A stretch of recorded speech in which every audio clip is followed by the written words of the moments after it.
সবাইকে শুভ বিকেল এবং স্বাগতম জানাচ্ছি এবিসি রেডিওর ফেসবুক পেজে। সমন্বয়ে হাজির হয়ে গেলাম কারণ সময় হয়ে গেছে voice of doctors powered by SKF এর।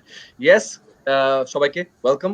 Voice of doctors powered by SK pharmaceuticals, এই বিশেষ আয়োজন এবং এটা আসলে বেশ সময় জুড়েই আমরা চালিয়ে যাচ্ছি। বিশেষ করে এই করোনা সময়ে, এই লকডাউন সময়ে, এই কোয়ারেন্টাইন সময় আমাদের মনে হয়েছে যে এটার একটা বিশেষ গুরুত্ব আছে। আপনারা যারা বাসায় আছেন এবং সুস্থ থাকবার চেষ্টা করছেন, তাদের সবার জন্য এটা প্রয়োজন, বিকজ সবার এক এক ধরনের সমস্যা থাকতে পারে। আমাদের সবারই এক এক ধরনের শারীরিক সমস্যা রয়েছে, তো সেগুলোই আমরা স্পেশালিস্ট ডক্টরস এক একটা টপিক ধরে অবশ্যই অবশ্যই এসকে ফার্মাসিউটিক্যালস এর উদ্যোগে এবং তাদের সাহায্যে আমরা এই আয়োজনটা করছি। তাদেরকে অসংখ্য ধন্যবাদ, আপনাদের সবাইকে অসংখ্য ধন্যবাদ। আশা করবো যে আপনারা বাসায় আছেন, ইদানিং দেখা যাচ্ছে সবাই বের হচ্ছেন। প্লিজ, হেলথ ফার্স্ট, এটা মনে রাখতে হবে। স্বাস্থ্য নিজের কাছে আগে, এবং নিজের পরিবারের সুরক্ষা সেটা আগে। সো নিজের বাসা থেকেই ভালো কিছু শুরু হলে তারপর না সেটা পুরো দেশে সেটা ছড়াবে। সেই জিনিসটা যাতে আমরা মাথায় রাখি। আর বেশি দেরি না করে আমাদের আজকের টপিকটা সবাইকে মনে করে দিতে চাই। আজকের টপিক হচ্ছে কমন স্কিন ডিজিজেস ডিউরিং কোভিড-19। আমরা বলছি voice of doctors powered by SKF এর আজকের টপিক হচ্ছে কমন স্কিন ডিজিজেস ডিউরিং কোভিড-19। তো সেটা নিয়ে আজকে আমাদের আলাপ আলোচনা। বিশেষজ্ঞ ডক্টররাও আছেন। আমাদেরকে দেখতে পাচ্ছেন এবিসি রেডিওর official verified Facebook page ABC radio family 9.2, সেখান থেকে আমাদের সাথে ডক্টর মোহাম্মদ মুরাদ হোসেন আছেন। সো মুরাদ ভাইকে আসসালামু আলাইকুম এবং স্বাগতম জানাচ্ছি। তিনজন ডক্টরের পরিচয় আমার কাছে আছে, কিন্তু একটা বিশেষ কারণ আছে। এই তিনজনের সাথে আপনার একটা স্পেশাল কানেকশন আছে, সেটা আমি অফ এয়ারে জেনে গেছি। তাই এই ইন্ট্রোডাকশনটা আপনার থেকে হলেই বেটার হয়। মুরাদ ভাই, ওভার। জি, ধন্যবাদ সমন্বয়।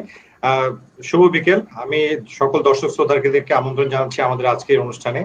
আজকে আসলে যে তিনজন বিশেষজ্ঞ চিকিৎসক আমাদের মাঝে আছেন, ওনারা তিনজনই বাংলাদেশের প্রখ্যাত চর্মরোগ বিশেষজ্ঞ। কিন্তু আমাদের চারজন, আর একটা বিশেষ পরিচয় হচ্ছে আমরা চারজনই হচ্ছে চট্টগ্রাম মেডিকেল কলেজ থেকে পাশ করা। এর মধ্যে আমি সব থেকে জুনিয়র এবং আমাদের শহীদুল স্যার উনি সব থেকে সিনিয়র। তো আমরা একটা কাকতালীয় ভাবে আজকে চারজনে কিভাবে যেন আমরা চিটং মেডিকেল কলেজের হয়ে গেলাম। তো আমার মনে হয় যে আমাদের সময়টা আজকে খুব ভালো কাটবে এবং আমাদের যারা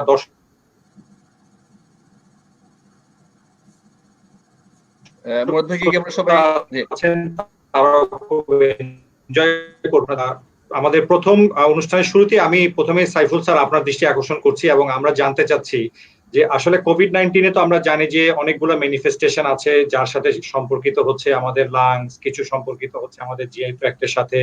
বাট আমরা জানতে চাচ্ছি যে আসলে কোভিড-19 এর সাথে স্কিন ডিজিজ বা স্কিনের কি কোনো সম্পর্ক আছে কিনা, আর যদি সেটা থেকে থাকে তাহলে সেটা কিরকম সম্পর্ক আছে স্যার?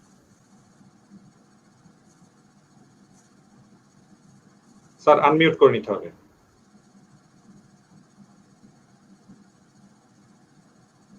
ধন্যবাদ ডাক্তার মুরাদ হোসেন। উহানে যখন প্রথম কোভিড-19 দেখা দিল সেটা ডিসেম্বরের দিকে, তারপর প্রায় জানুয়ারি ফেব্রুয়ারি চীনেই যখন ছিল, তখন ওখানে স্টাডিতে দেখা গেল যে খুবই সামান্য স্কিন প্রেজেন্টেশন, লেস দেন 0.5%। কিন্তু পরবর্তীতে যখন ইটালি স্পেনে দেখা দিল এবং পরবর্তী আমেরিকাতে বেড়ে গেল, তখন দেখা গেল স্টাডিতে দেখা গেল অ্যাবাউট মোর দেন 20%, 20 ভাগে, শতকরা 20 ভাগেরও বেশি পার্সেন্টের দেখা গেল যে স্কিনের বিভিন্ন ধরনের ম্যানিফেস্টেশন পাওয়া গেল। সেই বিভিন্ন, সেটা already British journal of dermatology এই প্রেজেন্টেশন গুলোকে 5টা ভাগে ভাগ করেছে। একটা সবচেয়ে বেশি পাওয়া যাচ্ছে শরীরে লাল লাল দাগের মতো, ফুসকুড়ির মতো যেটা উঠে সেরকম। তারপর পাওয়া যাচ্ছে হচ্ছে ঠান্ডা লাগলে অনেক সময় হাত এবং পায়ের আঙ্গুল যেরকম ভাবে ফুলে যায়, আমরা মেডিকেলের ভাষায় এটাকে বলি যে চিলব্রেনের মতো এটাকে বলে ওরা, সিউডো চিলব্রেন। এবং কিছু কিছু প্রচুর রোগীকে পাওয়া গেল আর্টিকেরিয়ার মতো। আর্টিকেরিয়া হচ্ছে আমরা অনেক সময় অ্যালার্জির কিছু খেলে শরীরে যেরকম দাগ দাগ এবং ফুলে যায়, চাকা চাকা হয়ে যায়, সেটাকে আর্টিকেরিয়া বলে, এইরকম আর্টিকেরিয়ার মতো। তারপর বিশাল একটা অংশের পাওয়া গেল একটা আমরা বলি যে ভাস্কুলাইটিস, অর্থাৎ যেহেতু আমরা জানি, আমরা ইতিমধ্যে আমাদের সাধারণ দর্শকও জেনে গেছেন যে এই রোগটাতে বিশাল একটা সাইটোকাইনসের, ইন্টারলিউকিনসের একটা স্টর্ম হয়, বলে যে সাইটোকাইন স্টর্ম হয়। অর্থাৎ রোগটা কিন্তু শুধুমাত্র কোনো বিশেষ অঙ্গের না, একেবারে সারা শরীরের সমস্ত যত অঙ্গ আছে সেই অঙ্গের মধ্যেই প্রভাব ফেলে। সেরকম তার মধ্যে একটা হচ্ছে ব্লাড ভেসেল। এই জন্য পরবর্তীতে দেখা গেল স্ট্রোক এবং কার্ডিয়াক মানে হার্টের রোগের সংখ্যা বেড়ে গেল। একই রকম ভাবে দেখা গেল যে স্কিনে যেসব ব্লাড ভেসেল আছে সেই ব্লাড ভেসেলগুলোর যে রোগ, সেটাকে আমরা বলি ভাস্কুলাইটিস, সেই ভাস্কুলাইটিসের মতো প্রেজেন্টেশন হয়। এবং সম্প্রতিকালে ইউকেতে এবং পরবর্তীতে আমেরিকাতেও কিছু রোগী পাওয়া গেল। কাওয়াসাকি ডিজিজ বলে একটা ডিজিজ আছে, সেটা প্রধানত বাচ্চাদের হয়। এবং প্রথম প্রথম যদিও বলা হচ্ছিল যে বাচ্চাদের সিভিয়ারিটি যত বেশি না, পরবর্তীতে কিন্তু আমরা বাচ্চার রোগীদের ক্যাজুয়ালিটি অর্থাৎ খারাপ রকমের কোভিড পেয়েছি। তাদের দেখা যাচ্ছে যে কাওয়াসাকি ডিজিজের মতো প্রেজেন্টেশন, অর্থাৎ সারা শরীর লাল হয়ে যাওয়া, জিহ্বার মধ্যে স্ট্রবেরির মতো হয়ে যাওয়া, উচ্চ শরীরের তাপমাত্রা অনেক বেশি, জ্বর থাকে দীর্ঘদিন, হ্যাঁ, এবং তাদের কার্ডিয়াক কমপ্লিকেশন এগুলা হচ্ছে। অর্থাৎ আমি বলতে চাচ্ছি যে প্রথম দিকে যেরকম মনে করা হচ্ছিল যে না, এটা স্কিনের তেমন কোনো ডিজিজ না, স্কিনকে তেমন করে প্রভাব ফেলবে না, স্কিনে ম্যানিফেস্টেশন হবে না, কিন্তু পরবর্তীতে এখন আমরা দেখতে পাচ্ছি প্রচুর স্কিন ম্যানিফেস্টেশন হচ্ছে। এখন এইটার কিছু ব্যাপার আছে, হয়তো এমন এক মারাত্মক ডিজিজ সমস্যা হলো সেটাকে আমরা খুব বেশি গুরুত্ব না দিলেও চলে। কিন্তু ব্যাপারটা যদি এমন হয়, কিছু কিছু রোগী প্রথমে স্কিন ম্যানিফেস্টেশন নিয়ে আসলো, যাদের জ্বর কিংবা অন্যান্য সিমটম গুলো নাই অথবা থাকবে না, সেক্ষেত্রে এইরকম রোগীগুলোকে যদি আমরা দেখি একটা স্কিন ম্যানিফেস্টেশন দেখে আমরা যদি সাসপেক্ট করতে পারি যে এই রোগের কোভিড-19 হতে পারে, সেই ক্ষেত্রে এই ব্যাপারগুলো বিবেচনা করে এই কোভিডের যে ত্বকের ম্যানিফেস্টেশন যেগুলো আছে সেগুলো যথেষ্ট গুরুত্বপূর্ণ বলে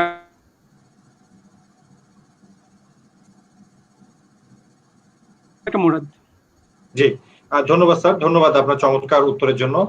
আমি এই পর্যায়ে আমাদের সাথে আছেন ডক্টর শহীদুল হক স্যার। আমি আপনার কাছে একটু জানতে চাচ্ছিলাম যে স্যার তো আমাদেরকে উপসর্গ নিয়ে অনেকগুলো কথা বলেছেন, এই উপসর্গগুলো নিয়ে যদি কোনো রোগী আপনাদের কাছে আসে, তাহলে আপনারা কিভাবে সেই রোগীগুলোকে কোভিড নন কোভিড এটাকে ডিফারেন্সিয়েট করবেন? এবং সাথে আপনার সাথে আমি আরেকটা প্রশ্ন করতে চাই, সেটি হচ্ছে একজন কোভিড পজিটিভ রোগী যদি এখন কোনো একটা স্কিন ম্যানিফেস্টেশন নিয়ে একজন চর্মরোগ বিশেষজ্ঞের কাছে আসেন, একজন ডার্মাটোলজিস্টের কাছে আসেন, তাহলে সেই ক্ষেত্রে আপনারা কোন জিনিসটা আগে মাথায় নেবেন এবং কিভাবে আপনারা চিকিৎসাটা দেবেন? ধন্যবাদ ডক্টর মুরাদ আপনাকে। বিষয়টা হচ্ছে ইনিশিয়ালি একটু টাফ হয়ে যাবে, যে এক্সপেরিয়েন্স না থাকলে যে এটা Covid associated skin disease or নাকি এমনি স্কিন ডিজিজ। তো এই জন্য একটু এক্সপেরিয়েন্স থাকলে সুবিধা। রোগীর যে ম্যানিফেস্টেশন গুলোর কথা ডক্টর সাইফুল সাহেব বলেছেন, ওই ম্যানিফেস্টেশন গুলোর সাথে এবং রোগী কোন জায়গা থেকে এসছে সেটা মানে হটস্পট জোন কিনা সেগুলো আমাদের মাথায় রাখতে হবে। এবং এই মাথায় রেখে আমরা যখন দেখবো রোগীটার মানে সাসপেক্ট করব যে এটা হতে পারে, then will go for investigation এবং ট্রেসিং করে দেন আমরা রোগীকে অ্যাকর্ডিংলি এটা কোভিড পজিটিভ আর কোভিড নেগেটিভ সেভাবে আমরা ট্রিটমেন্টের জন্য কোভিড ডেডিকেটেড হসপিটাল বা অন্যান্য জায়গায় আমরা রেফার করব। ধন্যবাদ। ধন্যবাদ স্যার। আমি এখন একটু যেতে চাচ্ছিলাম আমাদের ডক্টর রুবাই আপা আপনার কাছে। আমরা আসলে উপসর্গ জানলাম, আমরা কিভাবে কোভিড নন কোভিড কে ডিফারেন্সিয়েট করব সেটা আমরা জানলাম। আমি একটু আপনার কাছে এটিপিক্যাল একটা প্রশ্ন করতে চাই, সেটি হচ্ছে যে আমরা জানি যে স্কিন প্রবলেমের জন্য সব থেকে একটা বড় সিমটম হচ্ছে চুলকানি বা ইচিং। তো এখন তো গরমকাল, এখন আমরা জানি যে এখন টোটাল আমাদের বাংলাদেশে গ্রীষ্মকাল চলছে, প্রচুর হিউমিডিটি, প্রচুর হট ওয়েদার, এবং এই কারণে আমাদের বিভিন্ন ধরনের চুলকানি হচ্ছে বা স্কিনের সমস্যা হচ্ছে। বাসায় বসে, এখন তো হসপিটালে বা ডাক্তার চেম্বারে যাওয়াটা অনেক কঠিন, বাসায় বসে আসলে একজন রোগী কিভাবে তার এই মানে সিম্পল চুলকানিটাকে ম্যানেজ করতে পারে বলে আপনি পরামর্শ দেবেন? ধন্যবাদ ডক্টর মুরাদ, আপনাকে অনেক অনেক ধন্যবাদ। দর্শক সবাইকে শুভ বিকেল। আসলে স্কিনের সবচেয়ে বড় সিমটম আমি বলবো চুলকানি বা ইচিং। আর গরমে তো আমাদের এই ইচিং এর সমস্যাটা অনেকখানি বেড়ে যায়, আমরা সবাই জানি। কারণ অনেক খুব সিম্পল একটা কারণ যদি আমি বলি, ঘামাচি, অতিরিক্ত গরম হিউমিডিটির কারণে ঘামাচির প্রবণতা বেড়ে যায়।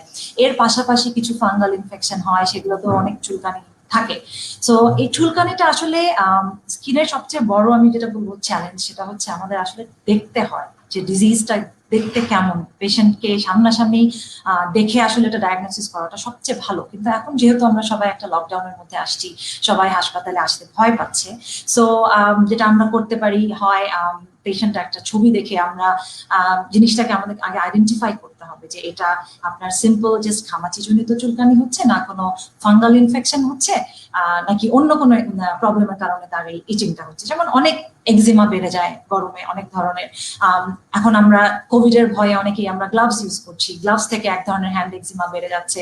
আবার বাসায় দেখা যায় এখন সব কাজ আমাদের নিজেদের করতে হচ্ছে, চুলার সামনে যারা যাচ্ছে তাদের দেখা যাচ্ছে যে ফটোডার্মাটাইটিসের কারণে মুখেও অ্যালার্জির মতো হচ্ছে। সো বিভিন্ন কারণে যখন অ্যালার্জি গুলো হয় পেশেন্টরা যখন আমাদেরকে যোগাযোগ করে, আমরা প্রথমে সিমটম গুলো শুনতে চাই এবং বাসায় বসে আসলে আমরা ওরাল কিছু ট্যাবলেট হয়তো পেশেন্টদেরকে সাজেস্ট করবো, যেমন ফেক্সোফেনাডিন আছে, লিভোসেট্রিজিন, ডেসলোরাটিডিন, এগুলো ইউজ করে। এবং সিম্পল চুলকানোর জন্য calamine lotion can be a good option. অনেকেই আমরা ভাবি যে পাউডার ইউজ করলে আমরা ভালো থাকবো, বাট আমি এটা ডিসকারেজ করি পার্সোনালি। এবং অনেকে দেখা যায় সারা বছর জুড়ে একটা ড্রাইনেসের প্রবলেম থাকে, সেটা কিন্তু গরমেও থেকে যায়। তো সেই ক্ষেত্রে আমরা বলি যে এসির মধ্যে যখন বেশি থাকা হয় গরমের কারণে, তখন স্কিনে ড্রাই প্যাচেস বেড়ে যায়, তখন একটা ময়শ্চারাইজার ইউজ করলেই কিন্তু অনেকখানি আরাম পাওয়া যায়। সো একটু ডিফারেন্সিয়েট করতে হবে যে এটা ঘামাচি কিনা। যদি পুজ থাকে একরকম চিকিৎসা হবে, যদি পুজ না থাকে, যদি ফাঙ্গাল ইনফেকশন থাকে আরেক রকম চিকিৎসা হবে। সো এই জিনিসগুলো আসলে একটু স্পেসিফাইড হবে, সেই ক্ষেত্রে আমাদেরকে দেখিয়ে পরামর্শ নেওয়াটাই ভালো হবে। আর বাসায় বসে এই মুহূর্তে যে অ্যান্টিহিস্টামিন গুলোর কথা বললাম, সেগুলো যদি কোনো সাইড এফেক্ট আপনার ক্ষেত্রে অন্যান্য ওষুধের সাথে কোনো ইন্টারাকশন না হয়, সেগুলো খেতে পারেন। এবং সিম্পলি কয়েকবার গোসল করে নিতে পারি আমরা, যেহেতু গরম হিউমিডিটি বেশি, তাহলে ফাঙ্গাল ইনফেকশনের প্রবণতা কমে যাবে। এবং ক্যালামাইন লোশন ব্যবহার করতে পারি ঘামাচির জন্য। আর পাশাপাশি অ্যান্টিফাঙ্গাল কিছু ক্রিমস আছে যেটা ইউজ করা যেতে পারে যদি রিং ওয়ার্মের মতো হয়, যেমন সার্টাকোনাজল বা টাইকোনাজল, এই ধরনের ক্রিমগুলো ইউজ করতে পারে পেশেন্টরা বাসায় বসে। আর যেটা বললাম সবচেয়ে ইম্পর্টেন্ট, ড্রাইনেস যদি থাকে ময়শ্চারাইজার ইউজ করতে হবে। এগুলো হচ্ছে খুব বেসিক সিমটোমেটিক রিলিফের কথা বললাম। জি জি, ধন্যবাদ আপনার সুন্দর উত্তরের জন্য। সমন্বয়, আমার মনে হয় আপনার কাছে অলরেডি কিছু প্রশ্ন চলে এসেছে, আপনি যদি এই প্রশ্নগুলো করেন।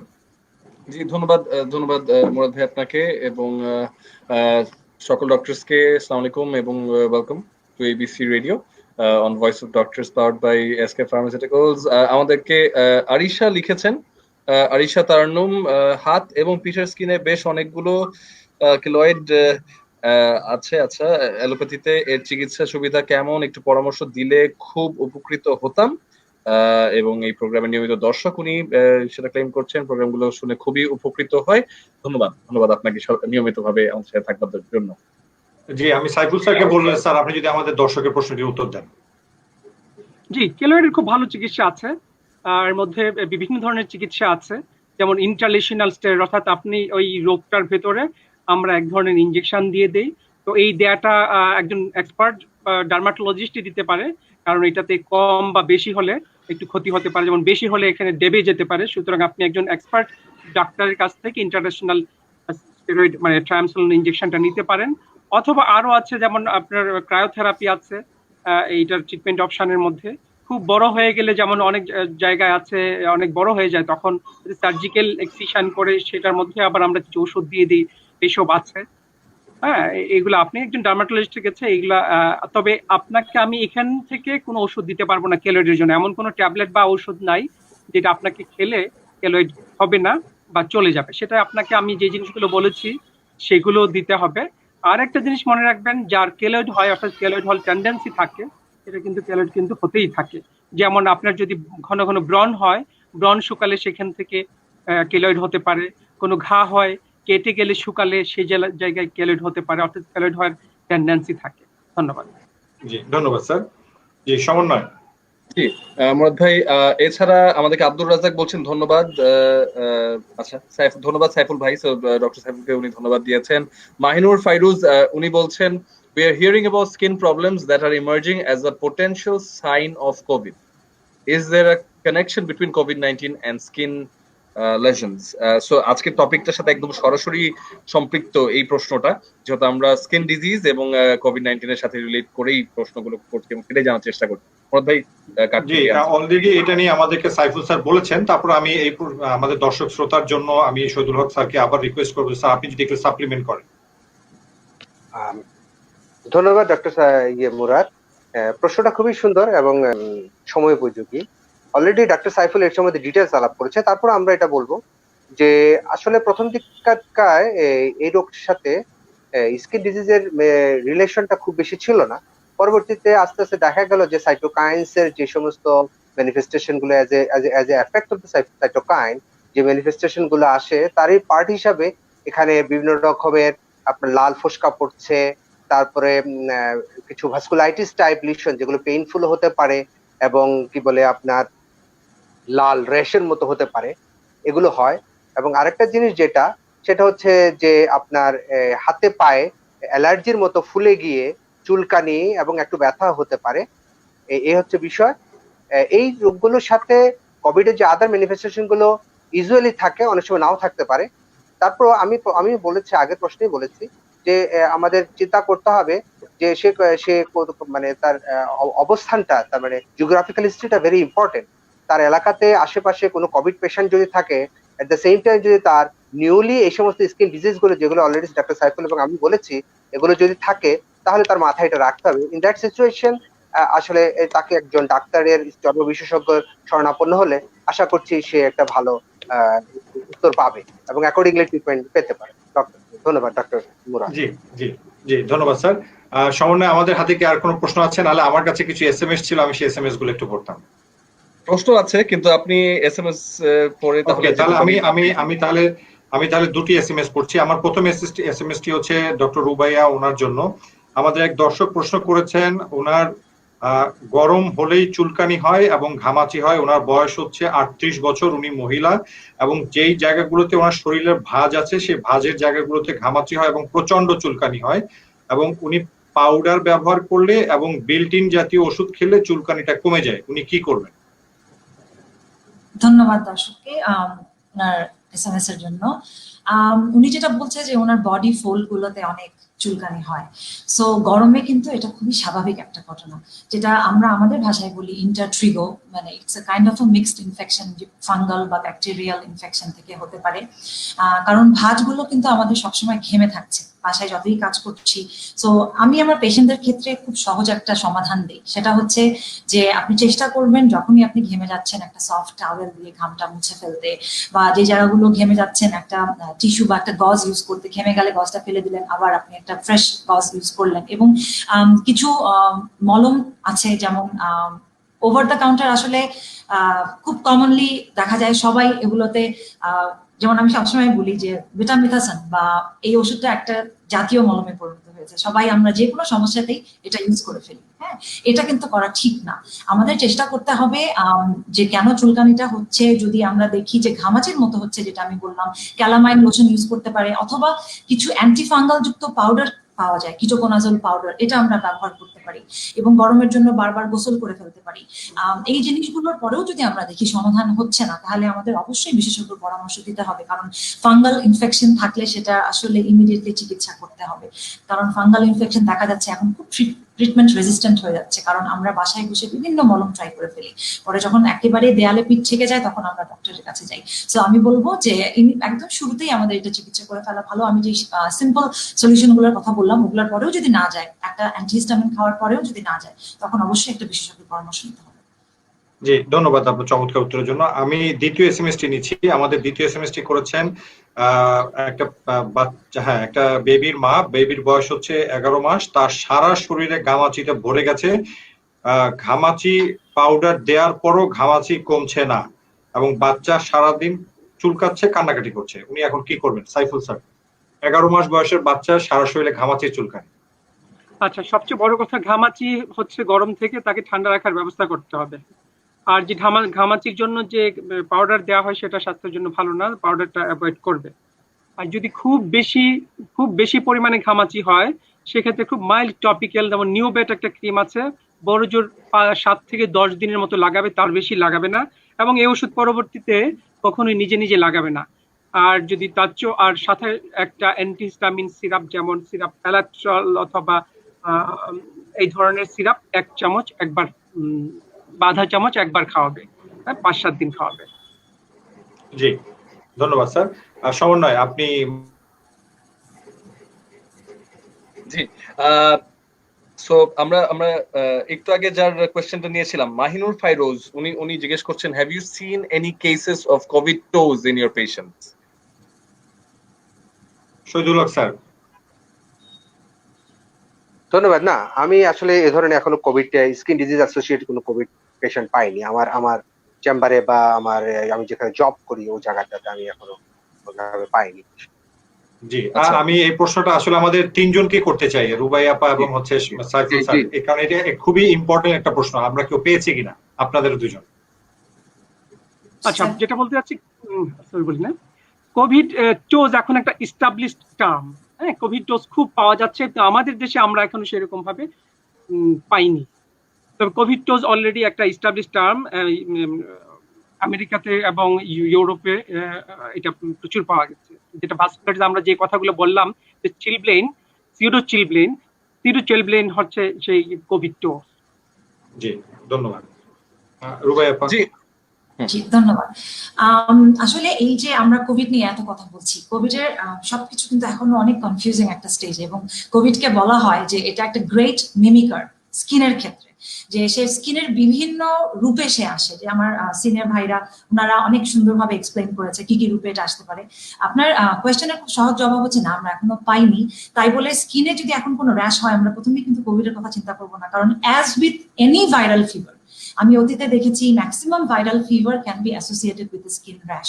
সো কোভিড আমরা জানি ইজ আ ভাইরাস, সো এটার সাথেও র্যাশ থাকাটা অস্বাভাবিক কিছু না, বাট যদিও আমরা এখনো সেরকম পাইনি। জি, ধন্যবাদ। সমন্বয়। জি জি, থ্যাংক ইউ স্যারকে এবং ম্যাডামকে। এখানে জাস্ট রিলেটেড একটা জিনিস, যে আমরা কি কোভিড টোজ বা এই কোভিড রিলেটেড কোনো স্কিন ডিজিজের সিমটমস বা কোনো ইন্ডিকেশনস কি আমরা বলতে পারি কিনা এখনো? কোভিড টোজ যেটা, এটাকে কিন্তু খুব ফেমাসলি আমরা দেখি ফেসবুকে সবাই ইউজ করে, এটাকে কোয়ারেন্টিন টোজও ইউজ করা হয়, এই টার্মটা ইউজ করা হয়। হ্যাঁ, দেখা যায় আগে যেটা ভাইয়া বলেছে যে চিলব্লেন কিন্তু ঠান্ডায় হয়। সাধারণত আপনি যদি বরফের মধ্যে বেয়ার ফুট বা জুতো ছাড়া হাঁটেন, আপনার পায়ে যে চেঞ্জটা হবে, লাল হয়ে যাবে, ফুসকার মতো পড়ে যাবে এবং পরবর্তীতে ঘা হয়ে যায়।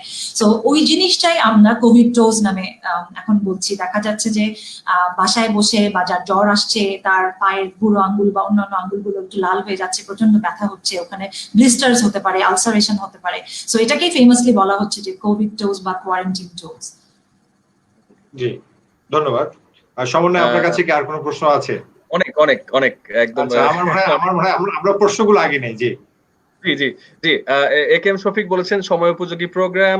মাহমুদ আক্তার উনি বলছেন আচ্ছা, ওনার স্কিনে ব্রোন আছে, কিভাবে দাগ সহ চলে যেতে পারে, এবং স্কিনটা পাতলা, স্কিন ভারী করবার জন্য কি ব্যবহার করতে পারেন? ইন্টারেস্টিং প্রশ্ন। শহীদুল হক স্যার, আপনি যদি বলেন। ধন্যবাদ আপনাকে যিনি প্রশ্ন করেছেন। ব্রণ হচ্ছে, স্কিন পাতলা হচ্ছে, দাগ হচ্ছে, তিনটা সমস্যা আছে। ব্রণের জন্য যেটা হচ্ছে, আপনাকে আসলে ব্রণের চিকিৎসা করতে হবে সবার আগে। ব্রণের চিকিৎসার প্রথম শর্ত হচ্ছে এটা একটা দীর্ঘমেয়াদী, সময় সাপেক্ষ, ব্যয় সাপেক্ষ, এবং ধৈর্য ধরে আপনাকে চিকিৎসা নিতে হবে, এবং একজন চর্মরোগ বিশেষজ্ঞের পরামর্শ নিয়ে ওখানে অ্যান্টিবায়োটিক দিতে হতে পারে according to the severity, basically mild, moderate এবং সিভিয়ার, সেভাবে অ্যাসেস করে আপনাকে চিকিৎসা দিতে হবে, এবং দিয়ে প্রথমে ব্রণটাকে আপনাকে টোটালি অফ করতে হবে।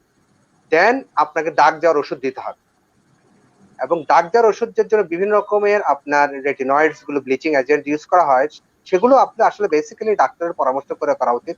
কারণ ডাক্তার সাহেব আপনার স্কিনের কন্ডিশন দেখে আপনাকে সেইভাবে একটা ব্লিচিং বা একটা ডিপিগমেন্টিং এজেন্ট আপনাকে সাজেস্ট করবে। এরপরে যে আপনার স্কিন পাতলা যেটা হয়েছে, এটার জন্য নিউয়ার যে সমস্ত ট্রিটমেন্ট গুলো এসছে বাংলাদেশে, এখন অনেক ডাক্তার সাহেবরা করছেন, সেগুলোর আপনি সহায়তা নিতে পারেন। তার মধ্যে যেমন আপনার লেজার রিজুভেনারেশন করতে পারেন, মাইক্রোনিডলিং করতে পারেন, রেডিও ফ্রিকোয়েন্সি মাইক্রোনিডলিং করতে পারেন। বিভিন্ন সেন্টার আছে আমাদের বাংলাদেশে, এখন অনেক ডাক্তার সাহেবরা এই সমস্ত এক্সপেরিয়েন্স ট্রিটমেন্ট গুলো করছেন। তো ওনাদের পরামর্শ নিয়ে আপনি এই তিনটার সমন্বয় করে একসাথে চিকিৎসা নিতে পারবেন। জি, ধন্যবাদ। আমরা ভাই কন্টিনিউ করব?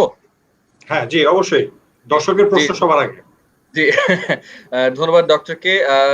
মোজাফফর হোসেন ডক্টর সাইফুল ভুইয়ার কাছে জানতে চাই, লকডাউনে মাসের পর মাস ঘরে থাকলে ত্বকে কোনো সমস্যা হতে পারে কিনা, সমাধান কি? ভেরি রেলেভেন্ট, অ্যাকচুয়ালি খুবই সিম্পল মনে হতে পারে, বাট অ্যাকচুয়ালি ভেরি রেলেভেন্ট। এবং ভিটামিন ডি এর জন্য কোনো সময়, আচ্ছা, কোন সময় রোদ ভালো, দুপুরের রোদে সমস্যা কি হবে কিনা, এবং ইয়েস, ভিটামিন ডি না পেলে কি স্কিনের কোনো সমস্যা হতে পারে? খুব সুন্দর প্রশ্ন। প্রশ্ন হচ্ছে যে রোদে, আমরা তো এখন ঘরে থাকি, ইন হাউস আছি, সেই জন্য বরং এটা ত্বকের জন্য ভালো। রোদে যে আমাদের স্কিনে প্রচন্ড ক্ষতি করে, এক নাম্বার হচ্ছে ডার্কেনিং করে, আর্লি এজিং করে, এই জিনিসগুলো থেকে বাঁচা যাবে। আর 2 নাম্বার উল্টাটা, যে আমরা রোদে না গেলে যে ভিটামিন ডি ডেফিসিয়েন্সির কথা বলছে, অ্যাকচুয়ালি আমাদের স্টাডি হচ্ছে যে বাংলাদেশের একটা বিশাল একটা অংশের এমনিতেই হচ্ছে ভিটামিন ডি ডেফিসিয়েন্সি আছে। সুতরাং সেইটা একটা ব্যাপার আছে। আর ভিটামিন ডি সাধারণত সকালবেলা রোদে থাকলে, তীব্র রোদে না থেকে, তীব্র রোদে থাকলে তো অন্য সমস্যাগুলো হবে, সকালের রোদে যদি সম্ভব হয় বারান্দায় একটু থাকলে তাতেই ইনাফ। আর আমাদের দেশে সেই রোদের ডেফিসিয়েন্সির জন্য যে ভিটামিন ডি ডেফিসিয়েন্সি, সেটা হওয়ার কথা না। আমাদের দেশে একটা রৌদ্রোজ্জ্বল দেশ, আমরা ঘরে থাকলেও ইনডাইরেক্টলি আমাদের আলট্রাভায়োলেট রেজ গুলো আসে। আর শহরে তো আমাদের কাচের জানালা থাকে, সুতরাং রোদের নিয়ে আসে, এটা কোনো সমস্যা হওয়ার কথা নয়। তবে পর্যাপ্ত পরিমাণ পুষ্টিকর খাবার খেলে, ডিম, দুধ এইসব খেলে, এবং একটু আমরা তো স্বাভাবিকভাবেই রোদে যাওয়া হচ্ছে, ভিটামিন ডি একটা কোনো সমস্যা হওয়ার কথা না। এমনিতে আমাদের দেশে ভিটামিন ডি একটা সমস্যা আছে অলরেডি, সেটার জন্য যদি কোনো লক্ষণ থেকে থাকে সেই জন্য তখন ভিটামিন ডি আমরা পরীক্ষা করে তারপরে আমরা সাপ্লিমেন্ট করতে পারি। ধন্যবাদ। জি, ধন্যবাদ স্যার। আচ্ছা, পরবর্তী প্রশ্নে চলে যাচ্ছি, বাট আমি ব্যক্তিগতভাবে জানতে চাচ্ছিলাম যে পরীক্ষা না করে কি ভিটামিন ডি এর কিছু রেকমেন্ড করা পসিবল কিনা?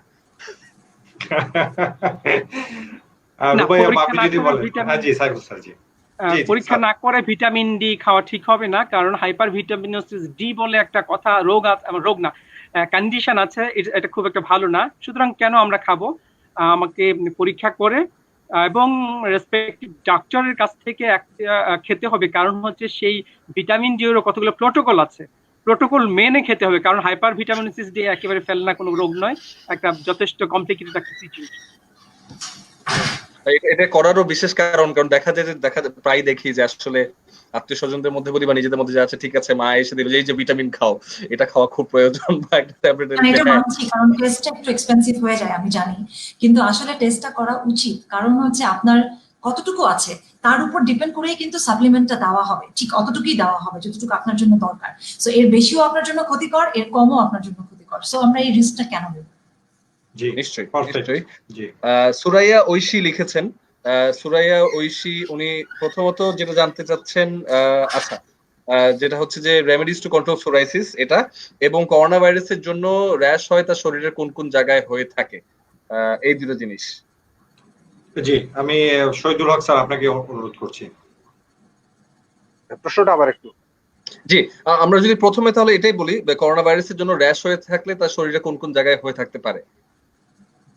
হ্যাঁ, যে কোনো জায়গায় হতে পারে, রেস্টটা যে কোনো জায়গায় হতে পারে। যে এটা তো বলেছে যে হাতে পায়ে হতে পারে, যেটা বেশি বলা হচ্ছে এখন, যে কি বলে কোয়ারেন্টাইন ডোজ বা এই সমস্ত কথাবার্তা গুলো।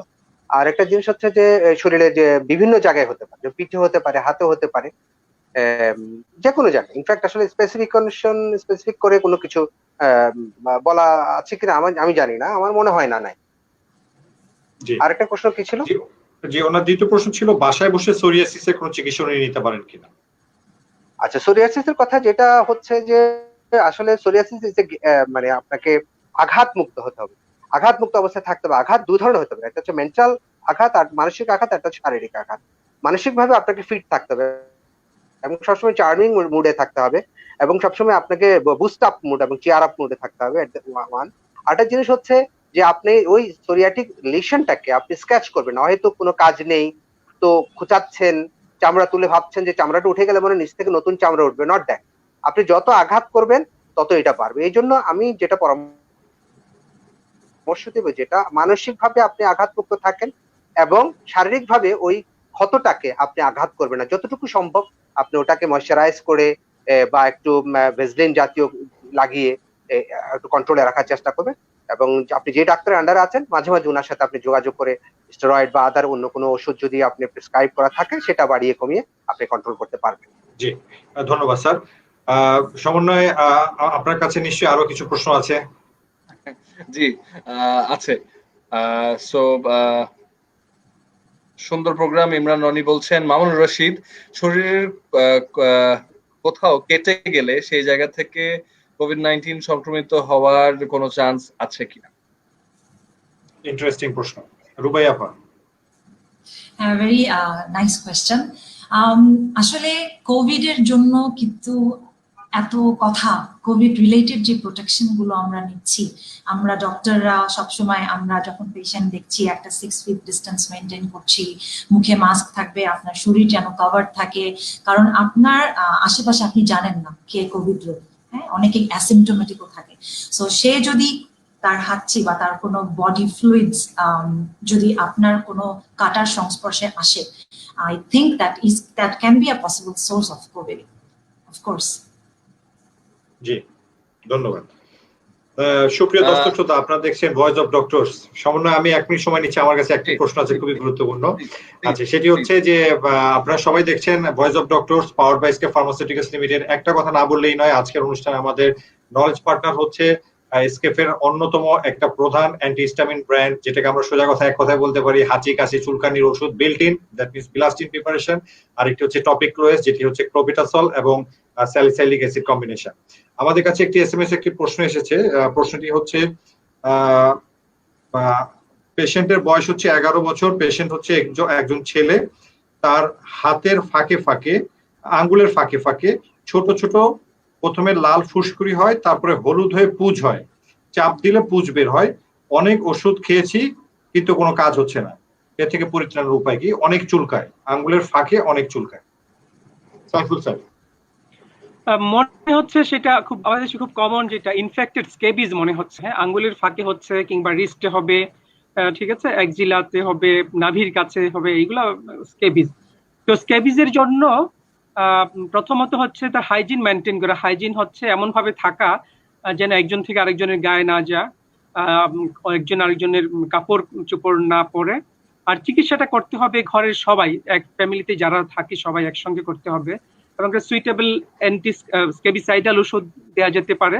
তার মধ্যে ভালো হয় হচ্ছে আইভারমেকটিন ট্যাবলেট আছে, দেওয়া যেতে পারে, অথবা আমাদের আপনার টপিক্যাল স্কেবিসাইডাল আছে, তার মধ্যে পারমেথ্রিন আছে, খুব ভালো একটা ঔষধ।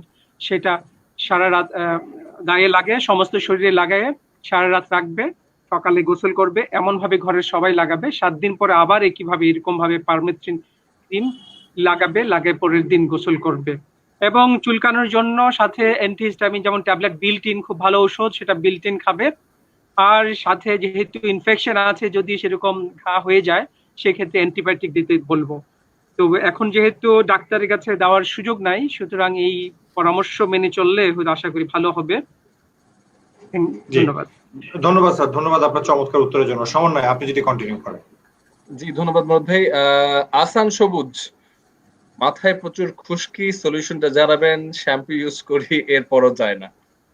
রূপাই আপা, আমি আপনাকে বলবো উত্তরটি করার জন্য। মাথায় খুশকি, এটা মনে হয় কম বেশি সবারই কোনো না কোনো সময় হয়েছে। জি, থ্যাংক ইউ প্রশ্নটার জন্য। মাথায় খুশকি কেন, এটা আসলে জানতে হবে। আমাদের স্কিনের কয়েকটা কমন প্রবলেম, যেমন সিবোরিক ডার্মাটাইটিস থেকে মাথায় খুশকি হতে পারে, ফাঙ্গাল ইনফেকশন থেকে মাথায় খুশকি হতে পারে, সোরিয়াসিস থেকেও কিন্তু মাথায় খুশকির উপদ্রব হতে পারে। আবার যেটা একদমই নর্মাল খুশকি, অনেকের মাথা আমরা যেটা বলি পিটুরিয়াসিস সিকা, জাস্ট সিম্পল ড্রাইনেসের জন্য যেটা হয়। সো আমাদের আসলে আইডেন্টিফাই করতে হবে কি কারণে হচ্ছে।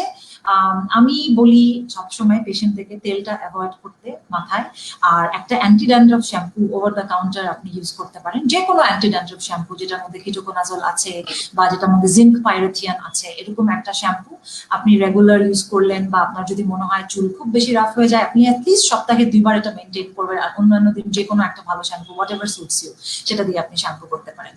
এই আর যদি এর পরেও খুশকির কারণে আপনার মাথায় ছোট ছোট গোটার প্রবলেম হয় বা অন্য কোনো বেশি উপদ্রবটা বেড়ে যায়, খুশকির চুলকাতে থাকে, সেই ক্ষেত্রে আমরা কিছু সলিউশন ইউজ করতে বলি মাথায়। স্টেরয়েড কিছু সলিউশন আছে, বাট সেটা অবশ্যই দেখে প্রপারলি তারপরে ইউজ করতে হবে। বাট আমার কাছে মনে হয় তেল ব্যবহার না করে আর প্রপারলি জাস্ট আমাদের স্ক্যাল্পের হাইজিনটা মেনটেন করলেই কিন্তু ভালো থাকা সম্ভব। জি, ধন্যবাদ, ধন্যবাদ। Ma'am, in that case ma'am বলছেন তেল না ব্যবহার করাটা উচিত। জি, আমি পার্সোনালি, এটা আমার সাথে অনেকের অমত হতে পারে। আচ্ছা আচ্ছা, কারণ যে সাধারণত দেখা যায় চুল ভালো রাখার জন্য তেল ব্যবহার করতে বলা হয়, তারপর আবার সো সেটা টেলিভিশন অনেক অ্যাডও দেখি, টেলিভিশন অ্যাডও দেখি যে এই তেল ব্যবহার করে চুল লম্বা হবে। এশিয়ান কনটেক্সটে যদি চিন্তা করি তাহলে দেখি, আপনি এমনি নিশ্চয়ই হলিউডের ওদের ওখানে আমার মনে হয় না যে তেল খুব রেগুলারলি ইউজ হয়, ওদের তো চুল ভালো আছে তাই না? চুল যেটা তেল আসলে ইউজ করা হয় সেটা হচ্ছে এটার একটা কন্ডিশনিং এফেক্ট হিসাবে আগে ইউজ করা হতো। এখন হেয়ার কন্ডিশনার বা সফটনারের জন্য কিন্তু অনেক কিছুই পাওয়া যায়। আর তেল যেটা হয় যে আমরা অনেক সময় ভাবি যে কুচকিটা বোধহয় বসে যাবে তেল দিলে, কিন্তু দেখা যায় যে পরবর্তীতে এটা আরো বেড়ে যায়। তো তেলটা আমার মনে হয় না ইউজ করাই বেটার। আর আসলে যিনি অ্যাড করছেন চুলে তেলের অ্যাড করছেন, আমার মনে হয় উনি নিজেও হয়তো তেল এবার ব্যবহার করেন না। খবর নিয়ে দেখা যাক। Well side sir, well side. আচ্ছা, পরবর্তী প্রশ্নে যদি চলে যাই, সুমন খান বলছেন ওনার বাচ্চার চিকেন পক্স হয়েছিল 1 মাস আগে, এখন শরীরে দাগ দেখা যাচ্ছে এখনো, কিন্তু গর্ত হয়ে গেছে এমন নয়। জানতে চাওয়া কি ব্যবহার করলে দাগ চলে যাবে, ওর বয়স 15 মাস। অনেক জি, শহীদুল হক স্যার। হ্যাঁ, ধন্যবাদ সুন্দর প্রশ্নটার জন্য। চিকেন পক্সের একটা আসলে আমি বলবো রোজার দিনে যে কথা, যেটা আল্লাহর রহমত, যে পরিমাণ চিকেন পক্স হয়, লিশন হয়, ওই পরিমাণ দাগ থাকে না। এটা অ্যাবসলিউটলি আল্লাহ সুবহানাহু ওয়া তাআলার একটা রহমত, দাগ থাকে না। এবং আমি আশা করছি সেই হিস্ট্রি অনুসারে আপনার বাচ্চার কোনো দাগ থাকবে না। এখন যেটা হচ্ছে যে একটু সুদিং এজেন্ট আপনি একটু ময়শ্চারাইজার লাগাতে পারেন, ময়শ্চারাইজার লাগালে ভালো থাকবে। এবং এট দ্য সেম টাইম আপনার হিলিং এর জন্য জিঙ্ক খাওয়ানো এবং ভিটামিন সি এবং ভালো খাওয়া দাওয়া খাওয়ালে বডির যে ইমিউনিটি যখন বুস্ট আপ হবে, হিলিং প্রসেসটাও তাড়াতাড়ি হবে। জি, ধন্যবাদ। কাজী আকিব মোশাররফ উনি জানতে চাচ্ছেন, আর skin lesions common in children diagnosed with COVID-19?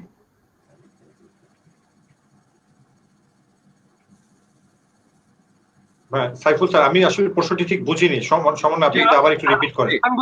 আমি বুঝতে পারছি। জি স্যার, তাহলে যে কথা বলছিলাম, অ্যাকচুয়ালি এই ডিজিজটাই তো নতুন। প্রতিদিন আমরা নতুন নতুন ইনফরমেশন পাচ্ছি। গত কয়েক সপ্তাহ ধরেই খুব বেশি বলা হচ্ছে যে বাচ্চাদের খুবই কিছু অ্যাটিপিক্যাল লক্ষণ পাওয়া যাচ্ছে। তার মধ্যে অন্যতম একটা হচ্ছে কাওয়াসাকি ডিজিজ লাইক ম্যানিফেস্টেশন, এবং বাচ্চারা খুব খারাপ হয়ে যাচ্ছে। বাচ্চারা অনেক বাচ্চাই ডেথ ঘটে যাচ্ছে, মর্টালিটি বেড়ে যাচ্ছে। তার মধ্যে অন্যতম কারণ কাওয়াসাকি লাইক ডিজিজ বা প্রেজেন্টেশন। হ্যাঁ, যেমন সারা শরীরে র্যাশের মতো হয়ে যাওয়া, হাই ফিভার হয়ে যাচ্ছে, তারপরে কার্ডিয়াক এফেক্ট করছে, টাংটা স্ট্রবেরি টাং আমরা বলি সেরকম হচ্ছে, হাত পায়ের মধ্যে স্কেলিং হচ্ছে, এইরকম ম্যানিফেস্টেশন নিয়ে। নখে অনেক ম্যানিফেস্টেশন হচ্ছে, নখ লাইন হচ্ছে, বিওজ লাইনের মতো আমরা বলি সেরকম হচ্ছে। অর্থাৎ আমরা নতুন নতুন ম্যানিফেস্টেশন পাচ্ছি বাচ্চাদের জন্য। প্রতিদিন আমরা শিখছি কোভিড নিয়ে। প্রকৃতপক্ষে এটা পৃথিবীতে নতুন একটা ডিজিজ, আগে আমরা কখনোই পাই নাই। সবকিছু আমাদের জন্য নতুন। ধন্যবাদ। জি, ধন্যবাদ স্যার। স্যারের কাছে যদি বলি, কারণ এই রিলেটেড জাস্ট একটা যে স্কিনের, আচ্ছা মানে একই লোক বলছেন, কাজী আকিব মোশাররফ, স্কিনের প্রবলেমের জন্য ড্রাগস নিলে অ্যাসিডিটির প্রবলেম হয়, এক্ষেত্রে এসরাল মাপস নেওয়া যাবে কিনা? জি, এটা নেওয়া যাবে, যদি এটা কোন ধরনের ডিজিজ হচ্ছে আপনার এবং কি ধরনের ড্রাগস নিচ্ছেন এটার উপর নির্ভর করবে যে আপনার অ্যাসিডিটি কতটুকু হচ্ছে। আর ইসোরাল মাপস আপনি নিতে পারেন, অবশ্যই আপনি নিতে পারবেন, কোনো সমস্যা নেই। এসরাল মাপস নিতে পারবেন, এবং আসলে ডোসেজের উপর ডিপেন্ড করছে যে অ্যাসিডিটি হচ্ছে কিনা। আপনি কি ওষুধগুলো খাচ্ছেন সেটার উপর নির্ভর করবে। জি, যদি ধরেন অ্যাসিড প্রোডিউসিং যদি ওষুধ বেশি করে খান, যেমন অনেকে আমরা স্কিন ডিজিজের জন্য সাধারণত ডক্সিসাইক্লিনটা ইউজ করি, অনেকে ডক্সিসাইক্লিন অ্যাডজাস্ট করতে পারে না, তাদের অ্যাসিডিটি বেশি হয়, তখন তাদেরকে ইসোরাল মাপসটা রেগুলারলি খেতে হবে এটার সাথে। আর যদি অন্য কোনো ওষুধে যদি আপনি এটার সাথে যদি কোনো ব্যথানাশক ওষুধ খান, তাহলে সেক্ষেত্রে আপনাকে রেগুলারলি ইসোরাল মাপস নিতে হবে, ওটা খেতে হবে। জি, জি, ধন্যবাদ। সমন্বয়,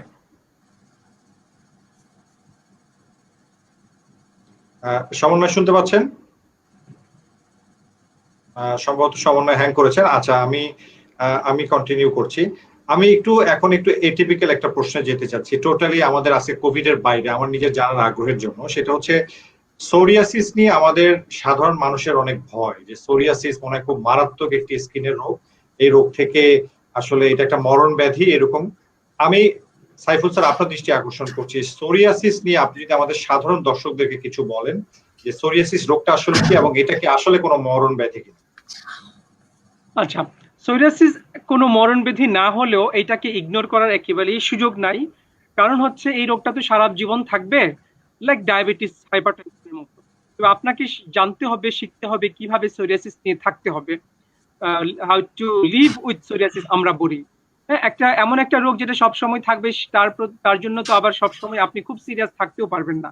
আর আমাদের ডাক্তার জাফর শহীদুল হক সাহেব বলেছেন যে এটার জন্য যে সাইকিয়াট্রিক কিছু বা মেন্টাল কিছু রিল্যাক্সেশনের প্রয়োজন আছে, যদি এক্সেশন বেড়ে যায় তাহলে রোগটা বেড়ে যায়। সুতরাং আমরা একটু চেয়ার আপ থাকবো আর এইটাকে নিয়ে চলা শিখতে হবে। যেমন নিয়ে চলা মানে বলতে চাচ্ছি যে ডেইলি লাইফ আমাদের যে লাইফস্টাইল মডিফিকেশন খুব ইম্পর্টেন্ট। অর্থাৎ যে আমরা যেন এই যে সোরিয়াসিসের রোগগুলোকে আমরা যেন না খুঁচাই, সেখান থেকে চামড়া না উঠাই, আমরা যেন খুব এক্সেশনে না ভুগি। হ্যাঁ, আমরা যদি যেন চামড়ার মধ্যে যে পর্যাপ্ত পরিমাণ ময়েশ্চারাইজারটা লাগাই, আমরা ওই জায়গাতে সাবান কম লাগাই, ঘষা মাজা কম করি, আনডিস্টার্ব রাখি স্কিনকে। হ্যাঁ, এই জিনিসগুলো মেনে চলতে হবে। এখন কথা হচ্ছে, আপনি বললেন মরণবিধি কিনা। যদি এই রোগটাকে আমরা নিয়ন্ত্রণে না রাখি, সেক্ষেত্রে সিভিয়ার সোরিয়াসিস বা অন্য যে কোনো রোগের থেকে একেবারে একেবারে কম গুরুত্বপূর্ণ না, অনেক সিগনিফিকেন্ট মর্টালিটি ঘটতে পারে। ইরিথ্রোডার্মিক সোরিয়াসিস বলে একটা কথা আছে, সারা শরীরে চামড়া পড়ে যায়। সেই কন্ডিশনটা অনেকটা পোড়া রোগীর মতো। একটা রোগের সারা শরীরে যদি চামড়া পুড়ে যায় যেমন হয়, সারা শরীরে যদি সোরিয়াসিস হয়ে যায় তাহলে তেমনই মারাত্মক হতে পারে। তাছাড়া সোরিয়াসিসের সঙ্গে যে অনেক রোগের সম্পৃক্ততা আছে, ইভেন হাইপারটেনশন, ইসকেমিক হার্টের রোগ, লিভারের রোগ, অনেক রোগের সঙ্গে ভ্যাসকুলাইটিস, হ্যাঁ, স্ট্রোক, অনেক কিছুর সঙ্গেই জড়িত আছে। সেই জন্য আমাদেরকে জানতে হবে সোরিয়াসিসটাকে কিভাবে আমরা নিয়ন্ত্রণ করব। চিকিৎসকের পরামর্শ নিতে হবে।